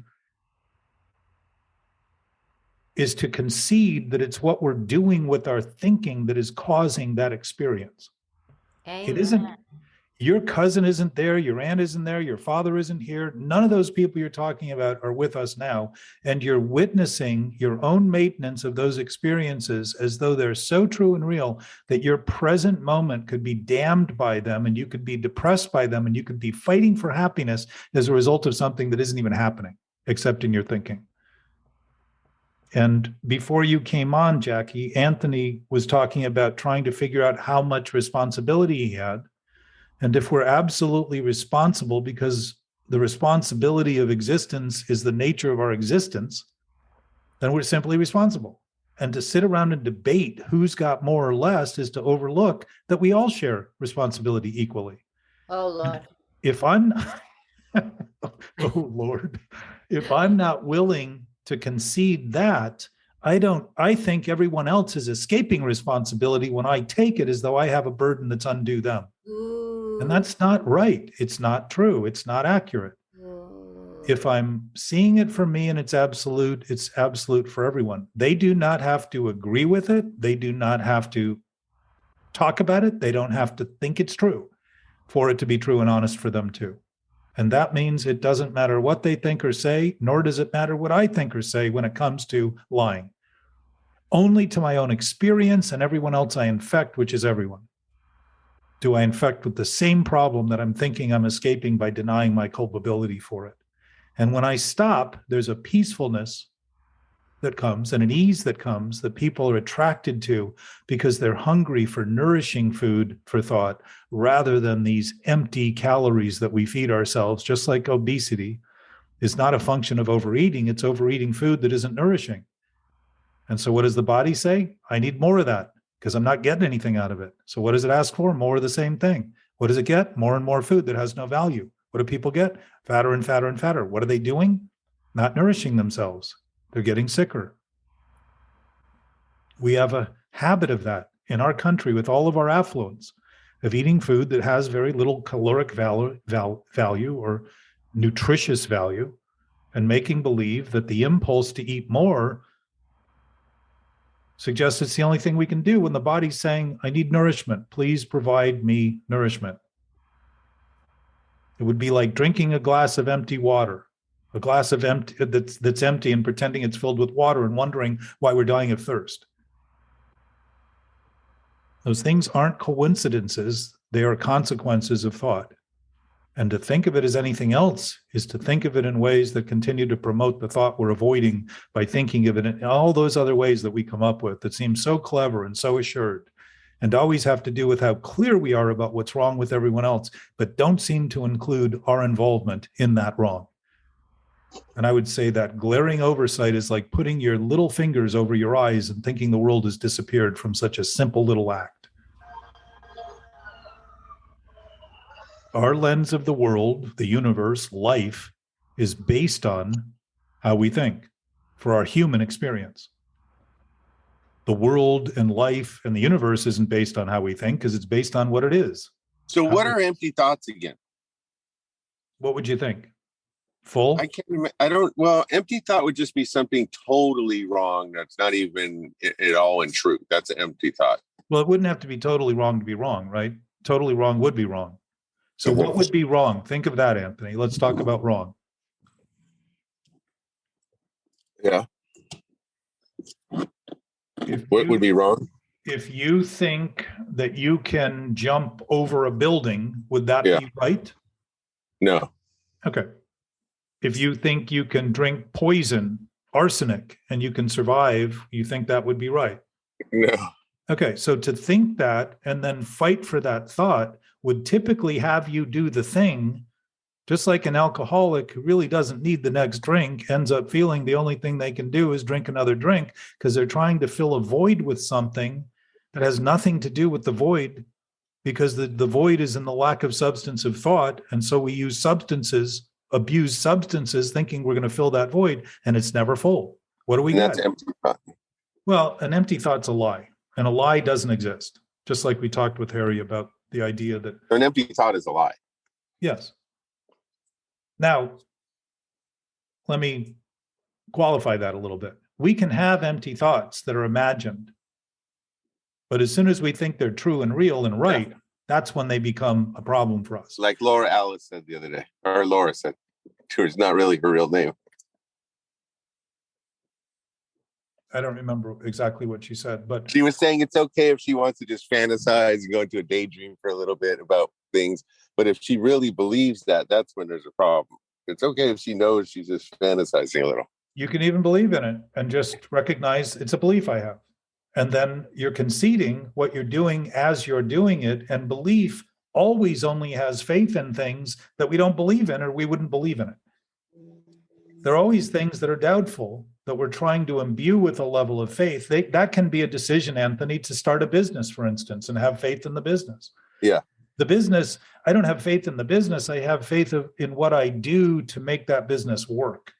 And if my commitment is thinking the business is going to happen for me, I'm probably going to have a failed business or bankrupt. Why? Because the idea is wrong about the bankrupt idea is what's creating the bankruptcy in the business. I think the business is going to take care of me if I don't take care of the business. That's a problem because the business is based on my commitment to it, my thoughts about it.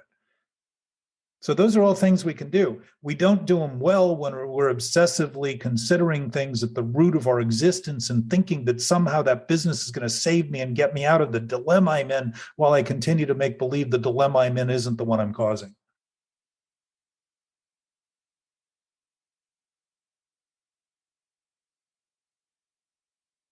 With that, I just noticed, not his real name, but Santiago is in the house, and I just wanted to turn my time to the speaker, Santiago.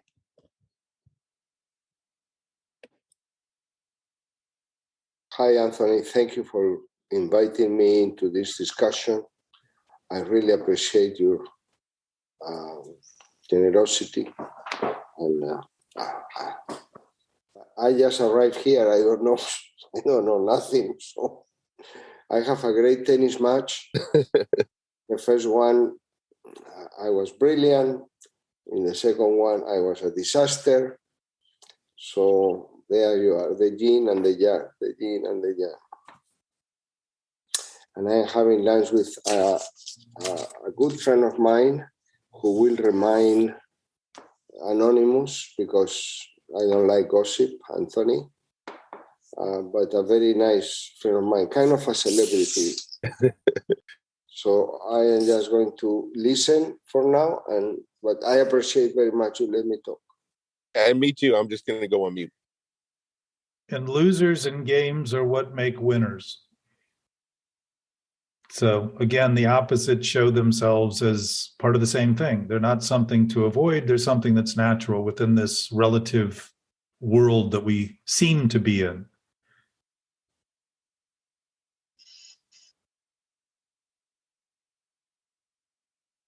The benefit of losing is wanting to get better, typically, and learning from the mistakes. It's still, even the best lose. The best basketball teams, the best basketball players have bad nights. That's what makes a game. A game doesn't exist if there's no losers. So losing is winning and winning is losing. Sort of turns on it, just like good is bad and bad is good. It's And you got to surrender to win. Well, when you're talking about absolute things, there really is no surrender because there's nothing, it's always been what it is, regardless of what we thought.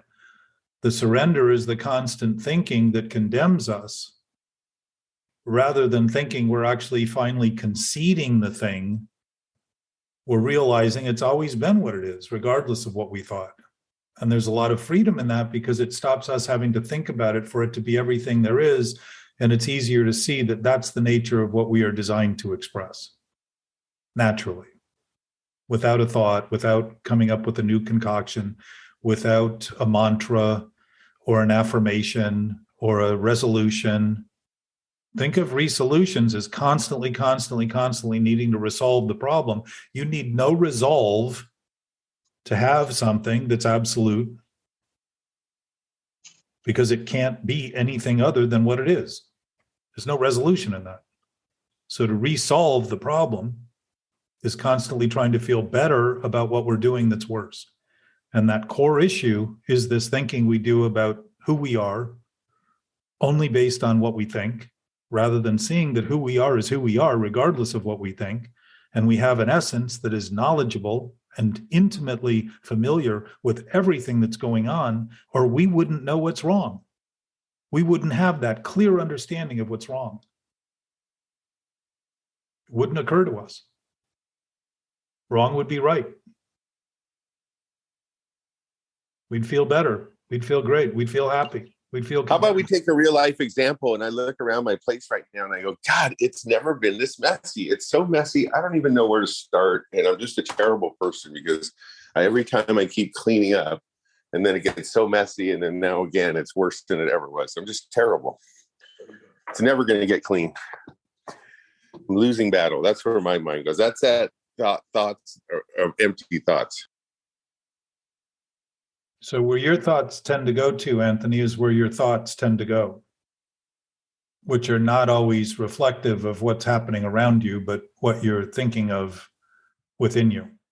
And then I go into I might as well give up. I'm never going to get this place clean and everything's just pointless. You know, the I don't know what the term is, where everything.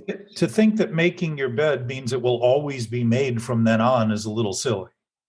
Uh-huh. Cleaning is a function of re-cleaning. Organizing is a function of reorganizing. If stuff stayed in the same place, it wouldn't be used. There wouldn't be any. But it's value. funny how my mind just never goes, oh, okay, it's messy. I got to clean it up. It goes into like, why is it, what is wrong with you? Why? It isn't that funny to you, Anthony. Kind of funny. It isn't that funny to you. Interesting. I guess the word is interesting. I know that you'll probably try to escape the point I'm making. It isn't that funny to you. I'm laughing. Yeah, exactly. Is an excuse to avoid going. It hasn't been funny to you. You've heard over it. No, actually, it's a big problem for me now that you're talking I about know it. it is. Thank you. I don't think anyone on this conversation is unaware of that. Well, that's not the big problem. The big problem is a hoarding thing, but I guess that's the thing. If it's messy, it's like, where do you draw that line? Is this hoarding or just messy?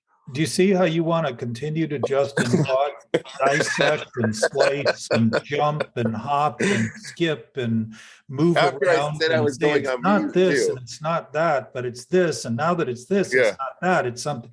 That is obsessive thinking in full view. Yeah. And when you think it's who you are, which you just said, I'm an idiot or I'm whatever you use. Worthless. Okay. So what you're experiencing, obsessive thoughts have us make believe we are what we think. Because when we are, if the thought I have is true and real, I am now the creator of reality. So I must be my thoughts. And we are not our thoughts to have thoughts any more than I am my arm when it's waving.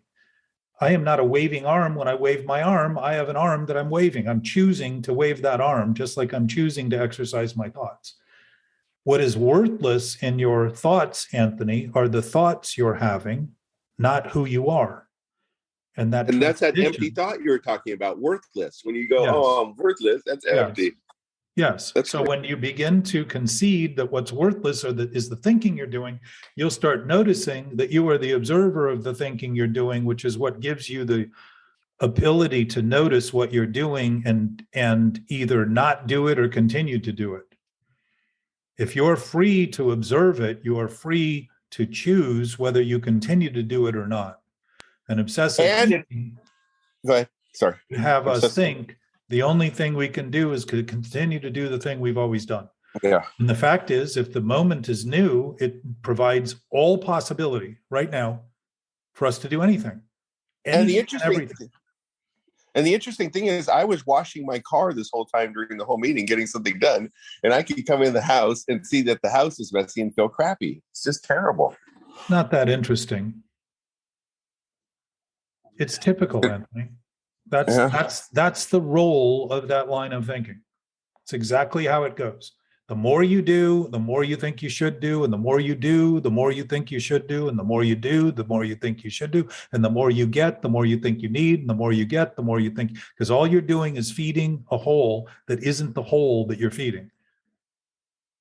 The lack of substance is in thought, and as long as you maintain the lack of substance in the thought and think that something else is going to fix it, you are on an addictive bender, making sure that you're going to consume and consume and consume while you're not willing to simply consume what you're doing. Thank you. You know you're welcome because you're here every week.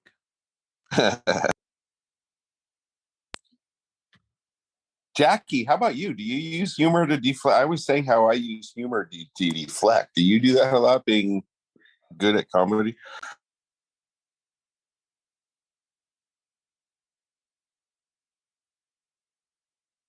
That's how I stayed alive, for sure. I used it to deflect.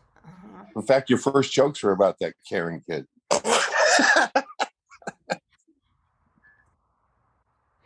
Yeah. My cousin's name is Karen. She said, I don't understand the whole Karen thing. Hey, what if this is true? That Karen, you're worse to yourself than Karen ever was. You know how Karen always tried to get you to feel this way? Anthony, what about Anthony? That's how I know this, because it was, I'm worse. I can be worse to myself than Karen ever was. I always thought it was Karen. What do you mean you can be? If I don't get what I want, I am. When you are thinking, Karen be. When you are thinking those thoughts, you are the only one causing that problem. Yeah. And when you're living with the brain you're choosing to cause those problems, you're living with that brain 24 hours, 7 days a week, and nobody has an impact on you that's greater than that. That is accurate for all of us. So to think the disturbance is out there and we're going to straighten out the thinking we're doing about the disturbance and not admit the disturbance that we're doing is to see a lens as though it's not foggy when we're using everything else to excuse not doing what we're doing. It's insanity. Yeah. And I would suggest that behind the laughter are tears and mourning and grief for all the moments that you've spent preoccupied running from them, that were all full and all whole and all complete, while you made believe that something was somewhere else that you needed to get by denying what you absolutely always have had. And my sense is that's largely what we grieve over. That's largely stress. Chronic stress turns into traumatic experiences that we create by continuing to maintain the thoughts we have about the things that excuse our own culpability rather than begin to concede are honestly what we're doing and how we're doing it and the effect it's having and the impact it's having. And as you do that, I will almost guarantee you will have tears. And it will relieve you of the pressure that's been built up in your body trying to relieve itself by thinking you're controlling yourself when in fact you've been undermining your body's capacity to even function and killing it literally. I don't talk about this because I don't do it. I talk about it because I want to get better at talking about it and being honest about it. I do those things every day to some degree. There are thoughts I have I don't think I have. I recognize them because of the irritability I get with what other people do. All the excuses I have that I leap to, but I see now what they are when I do it. So I don't have to go too far in a bender down the road to find out that a dead end is always going to be a dead end. I can decide that at the intersection and continue to go in another direction before I have to go down that street and figure it out once again. And there are some things I haven't come to terms with in that regard.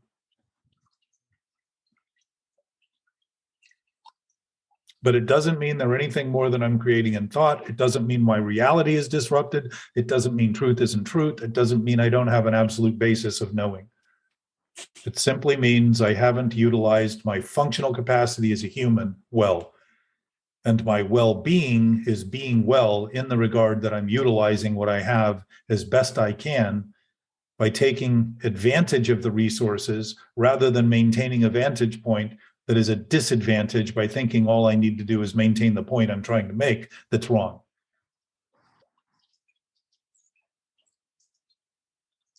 So the disillusion is beginning to see that when I see things accurately, there's no problem in them. It's gone. It doesn't recur until I pick it up again, just like a drink or a drug or something else that I might be compulsive about. The craving to repeat it, the allergy causing the reaction to react, to do the wrong thing, dissipates. Is it possible to pick it up? Yes, absolutely. That's the freedom of neutrality, is seeing that I'm always able to do what's wrong. And in seeing that clearly, I recognize that there's never a compelling need, interest, or demand that I do that thing. It's an option. And sometimes I choose it before I recognize I've chosen it, but I recognize it immediately and see that for some reason somewhere in me, I'm still making those decisions as though they'll be right. And that awareness starts to alleviate, again, this cycle, this repetitive chronic cycle of thinking the only thing I can do is the worst thing I can do. And that feeling better about what I'm doing worse isn't helping me get better. It's actually helping me get worse. It's perpetuating the addiction.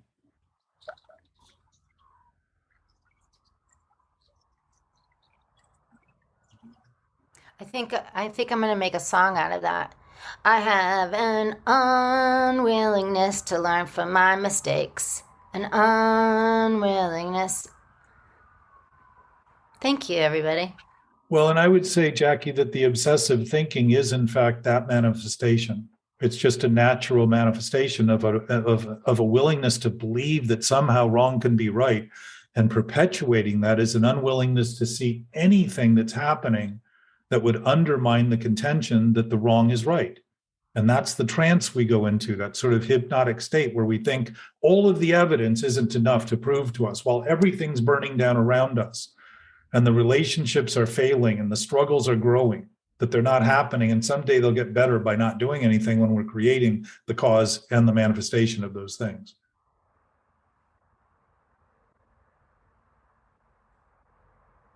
I have an unwillingness to learn from my mistakes, and then I go on a negative thought bender. No? It's an option.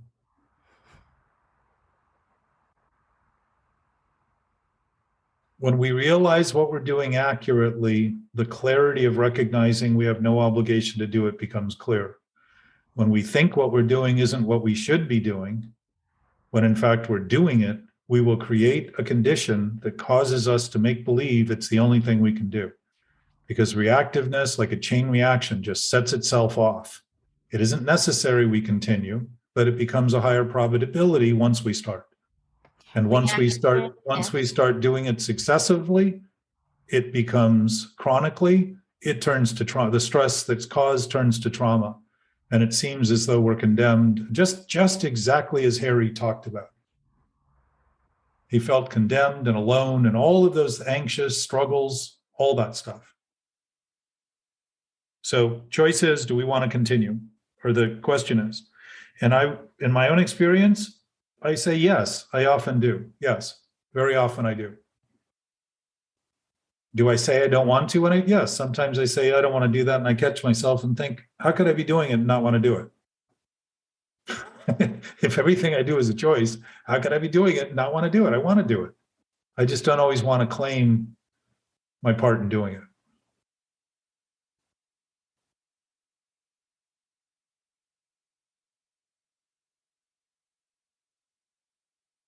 Enough for the day?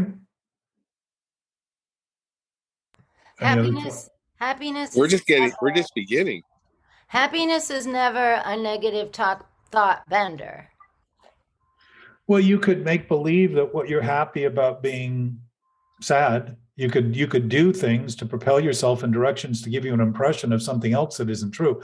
If the basis of your thinking isn't true, all the subsequent thoughts are not going to be true either. So happiness often is a cloak that we're maintaining to appear happy so that we can help cover the thing that we're doing that's causing the unhappiness we think we need to appear happy to defend.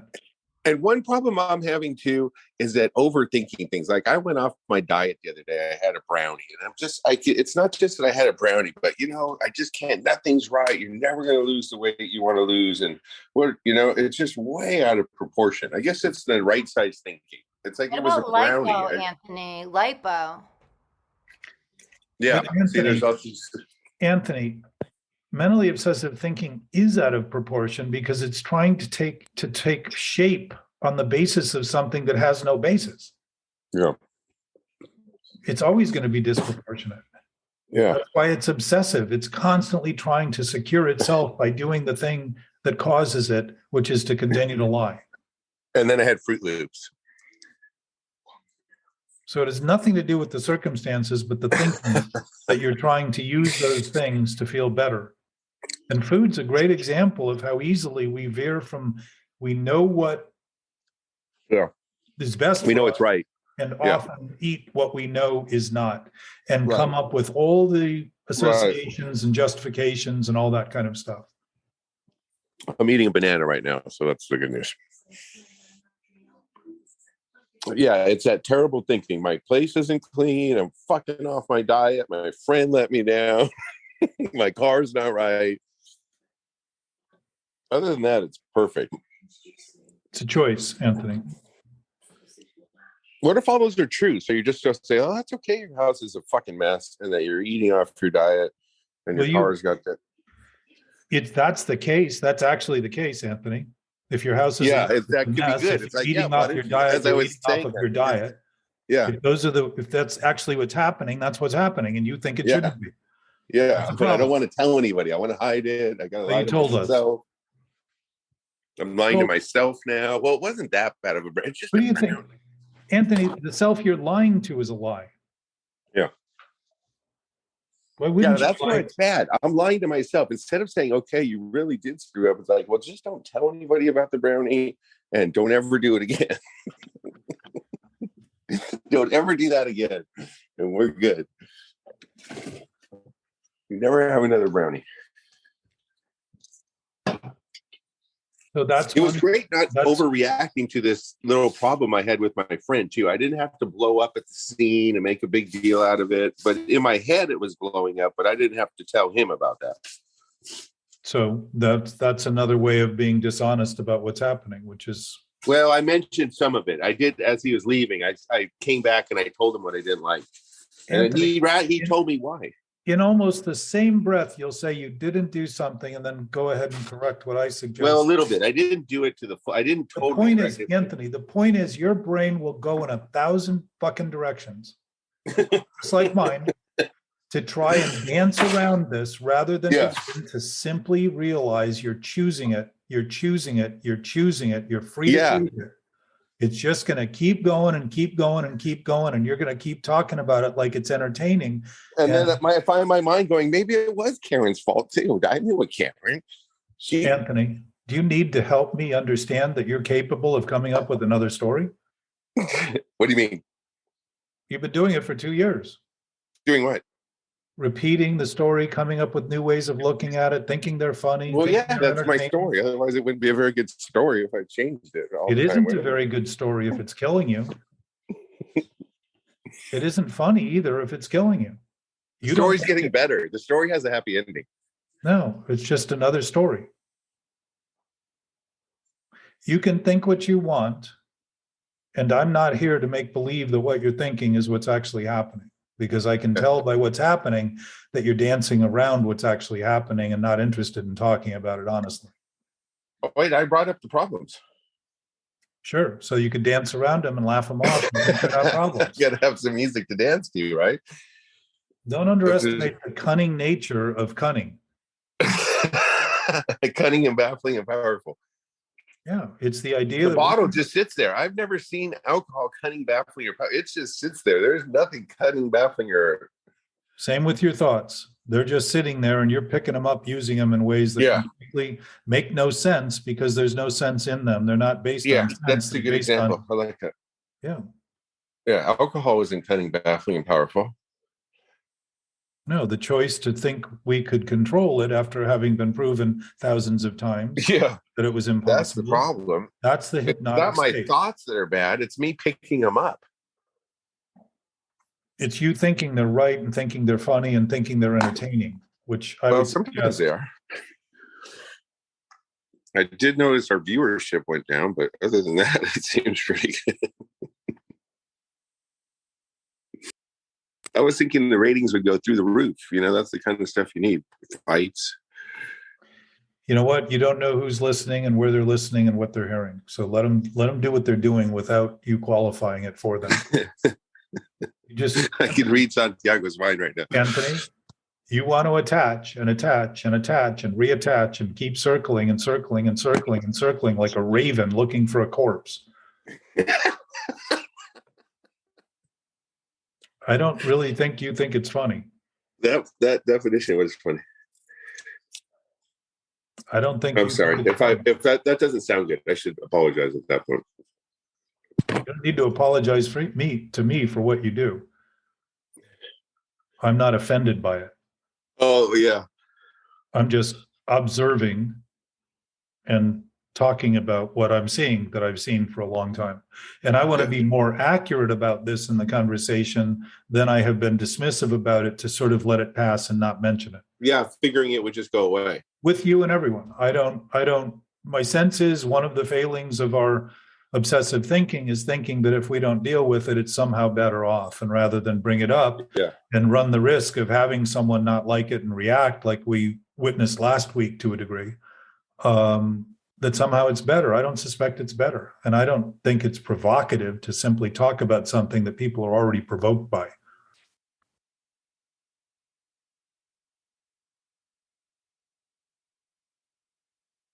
The sad thing about it is, Anthony, and you probably witnessed this in your life, we will derail things in our world that are productive, that will hurt other people, to finally give us an excuse to look at what we're doing, to the same point that Dr. Berger made about not wanting to learn from our experience until the experience gets so horrendous that we finally stop and say, maybe, possibly, I have something to do with this. rather than concede it when there's nothing but room and start to look at it when there's absolutely no compelling need or interest. We almost create the justifications which prove the willingness of our own denial to go to any length to maintain the problem before the problem gets so bad we can no longer deny it. It isn't necessary to do that. The world has been doing that and going to the precipice of what existence is based on for a long time, threatening species and our own species in ways that we think, because it hasn't gotten so bad as everyone's dying, that we're not as bad yet. So we justify continuing to go straight down that hole. I participate in that to any degree that I act in that way with the people close to me. I act in that way with everyone else that seems to be far from me. And I was thinking about the discussion I should have with my friend that let me down, like just to tell him, hey, I can't even be I can't even be your friend anymore after that. Or just let it go and not tell him and just never really talk to him. That's the thinking I was going. Should I be upfront and say, hey, I can't even be friends with you anymore, or just ignore him? So that's what I'm processing. Yeah, those are both new decisions to try to feel better about bad thinking and let the bad thinking continue. Well, I don't want that to happen again. I need to judge. It will. Guarantee me. I'm going to guarantee it for it, Anthony. It will, because what you're planning to do is a setup to do it again and do it again. Yeah, and that's not learning from your mistakes. That's what Jack keeps saying. And finally say, oh, maybe there's some common thread here that I have something to do with. But you won't say it today, I'll bet. Today you won't. No, I'll say it today. There's a common thread. I looked in the mirror and it's me. So you know it, or you wouldn't be dancing around it. You know it. Yeah, but it was reverse image of me. So really, it was a reverse image of me. So it really wasn't me. I'm killing myself. I've got to live with myself 24/7. That's the think of what you just said. I'm killing myself. Yeah. Openly, you admitted it. Thinking it was a joke, but I'll tell you that wasn't a joke. You're actually conceding exactly what Harry said earlier so beautifully. I feel empty. He was conceding the emptiness of his thought. You're conceding what you're actually doing. Yeah. You're trying to kill the self you think you are. And it's undermining the actual body that you have, that you've been given responsibility for, because it undermines through stress and anguish and internal struggles its ability to even function properly. And it isn't something you do alone. It's something we all do to any degree we entertain those kind of thoughts and have our bodily functions undermined by stress and anxiety. Yeah, well, you don't hear me laughing now.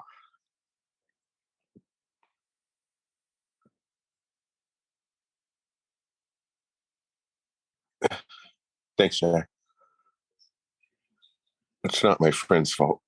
It's always a beginning. It's always a beginning. And we're always responsible. And how we act can be irresponsible, but it doesn't make us irresponsible. It simply makes us doing things that are irresponsible. And irresponsible thoughts will always lead to irresponsible actions, because thought is a primary action. Thought is something we choose in terms of we don't choose to think because bodies think, but the content of our thought we choose. What we think about and how we think about it is what we choose. Or whether or not we pick it up, right? Those thoughts could be there, but we don't have to pick them up. Well, if all possibility is possible, everything's always possible. So what we choose to do is what we choose from all possibilities. But when we think the only choice we have is to only do the thing we've always done, we're obviously lying, because if all things are possible all the time, then to think that there's only one thing we can do, which is to continue to repeat the thing we keep doing, that would be a lie. That's genius. Well, it isn't genius. It's just simply the way things work. Yeah, but not in a mentally obsessive person's mind. They don't realize that I didn't realize. Yes, they do. You do, Anthony. All those things you do are exhibits of the fact that you're fully aware of what you're doing, or you wouldn't be trying to dance around what you're doing.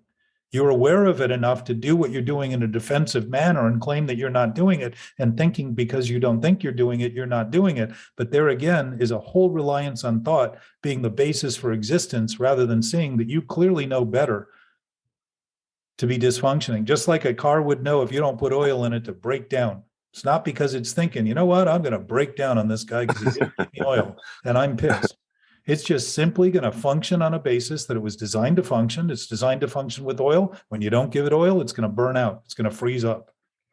And what do? It's the nature of the beast. Is that what you're saying? It is natural when we go into unnatural states to create lack of health, dis-ease, uneasiness, unhealthy decisions, and act on them thinking they're the only thing we can do. That is natural, but it's natural based on an unnatural premise. Yeah, that helps a lot. I don't even think I could come up with another problem I have right now. Well, thank you, Anthony. Yeah. Because creating them to make believe that you have sustenance and that you have value is a pretty good indication that your life seems to depend on problems, rather than recognize that there aren't any problems until you start thinking about them. Yeah. There are very few problems any of us really have that cause the real fear that shows us that our instincts are designed to protect us, not to hurt us. Right.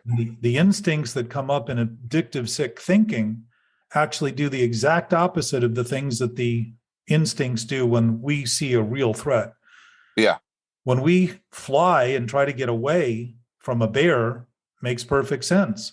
But when we're trying to get away from ourselves through denial, it actually creates the problem we think we're escaping. That makes no sense.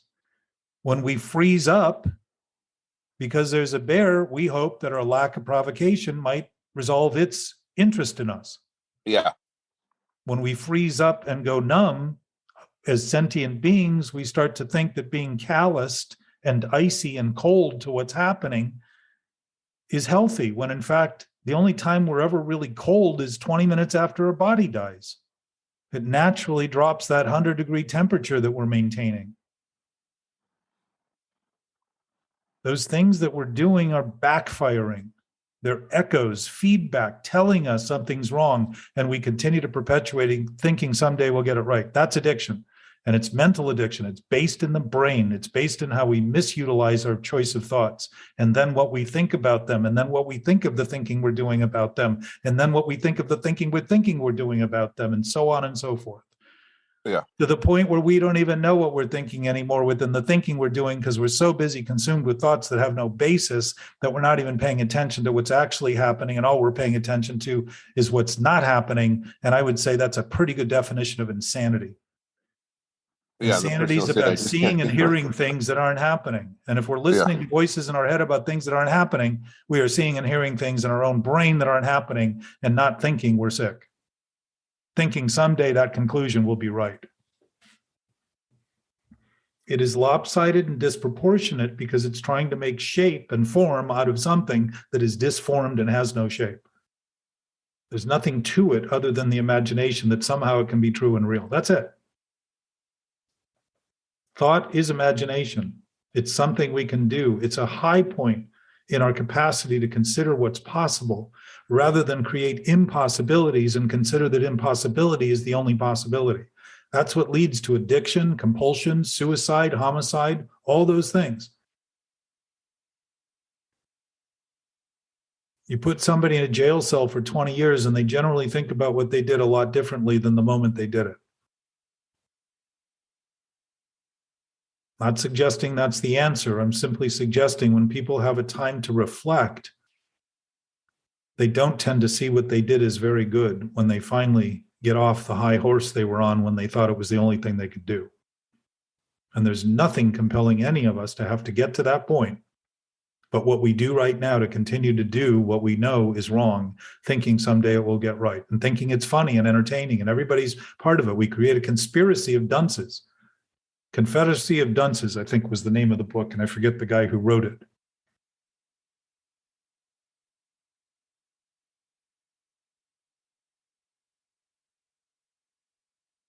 Brilliant book, by the way. He knew it was a great book, and he couldn't get it published, and he killed himself. And his mother got it published, and it became a huge hit. He was so distraught over it not being accepted. This masterpiece of literature. John Kennedy Toole. Confederacy of Dunces, right? What's that? Confederacy of Dunces? Yeah. And there's stories littering human history, all based on a thought.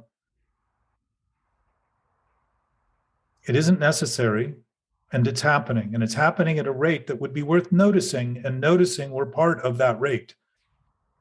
Because we're not looking at it and thinking about it doesn't mean we're playing a part in it. I would say not looking and thinking about it is actually playing a huge part in it by making believe it isn't happening. And it is happening, and we are a part of it. And to the degree we begin to consider that, we begin to consider possibilities that haven't been considered that will actually work, rather than the impossibility of everything being considered now that's making it worse. It isn't being thought of correctly to have it be getting worse and have the people helping make it worse say that what they need to do is more of the same thing that got it worse. It's the same addiction being revealed at the social level, which is what social ills are. Doesn't mean we have to do anything about it, but we can talk about it openly, and we can talk about it accurately, and we can see whether or not that simple consideration doesn't start changing the things that are possible in relation to it, rather than perpetuate the impossibility of it. Seeming impossibility, by the way. It's never real. What's possible is always possible. What's impossible is never possible.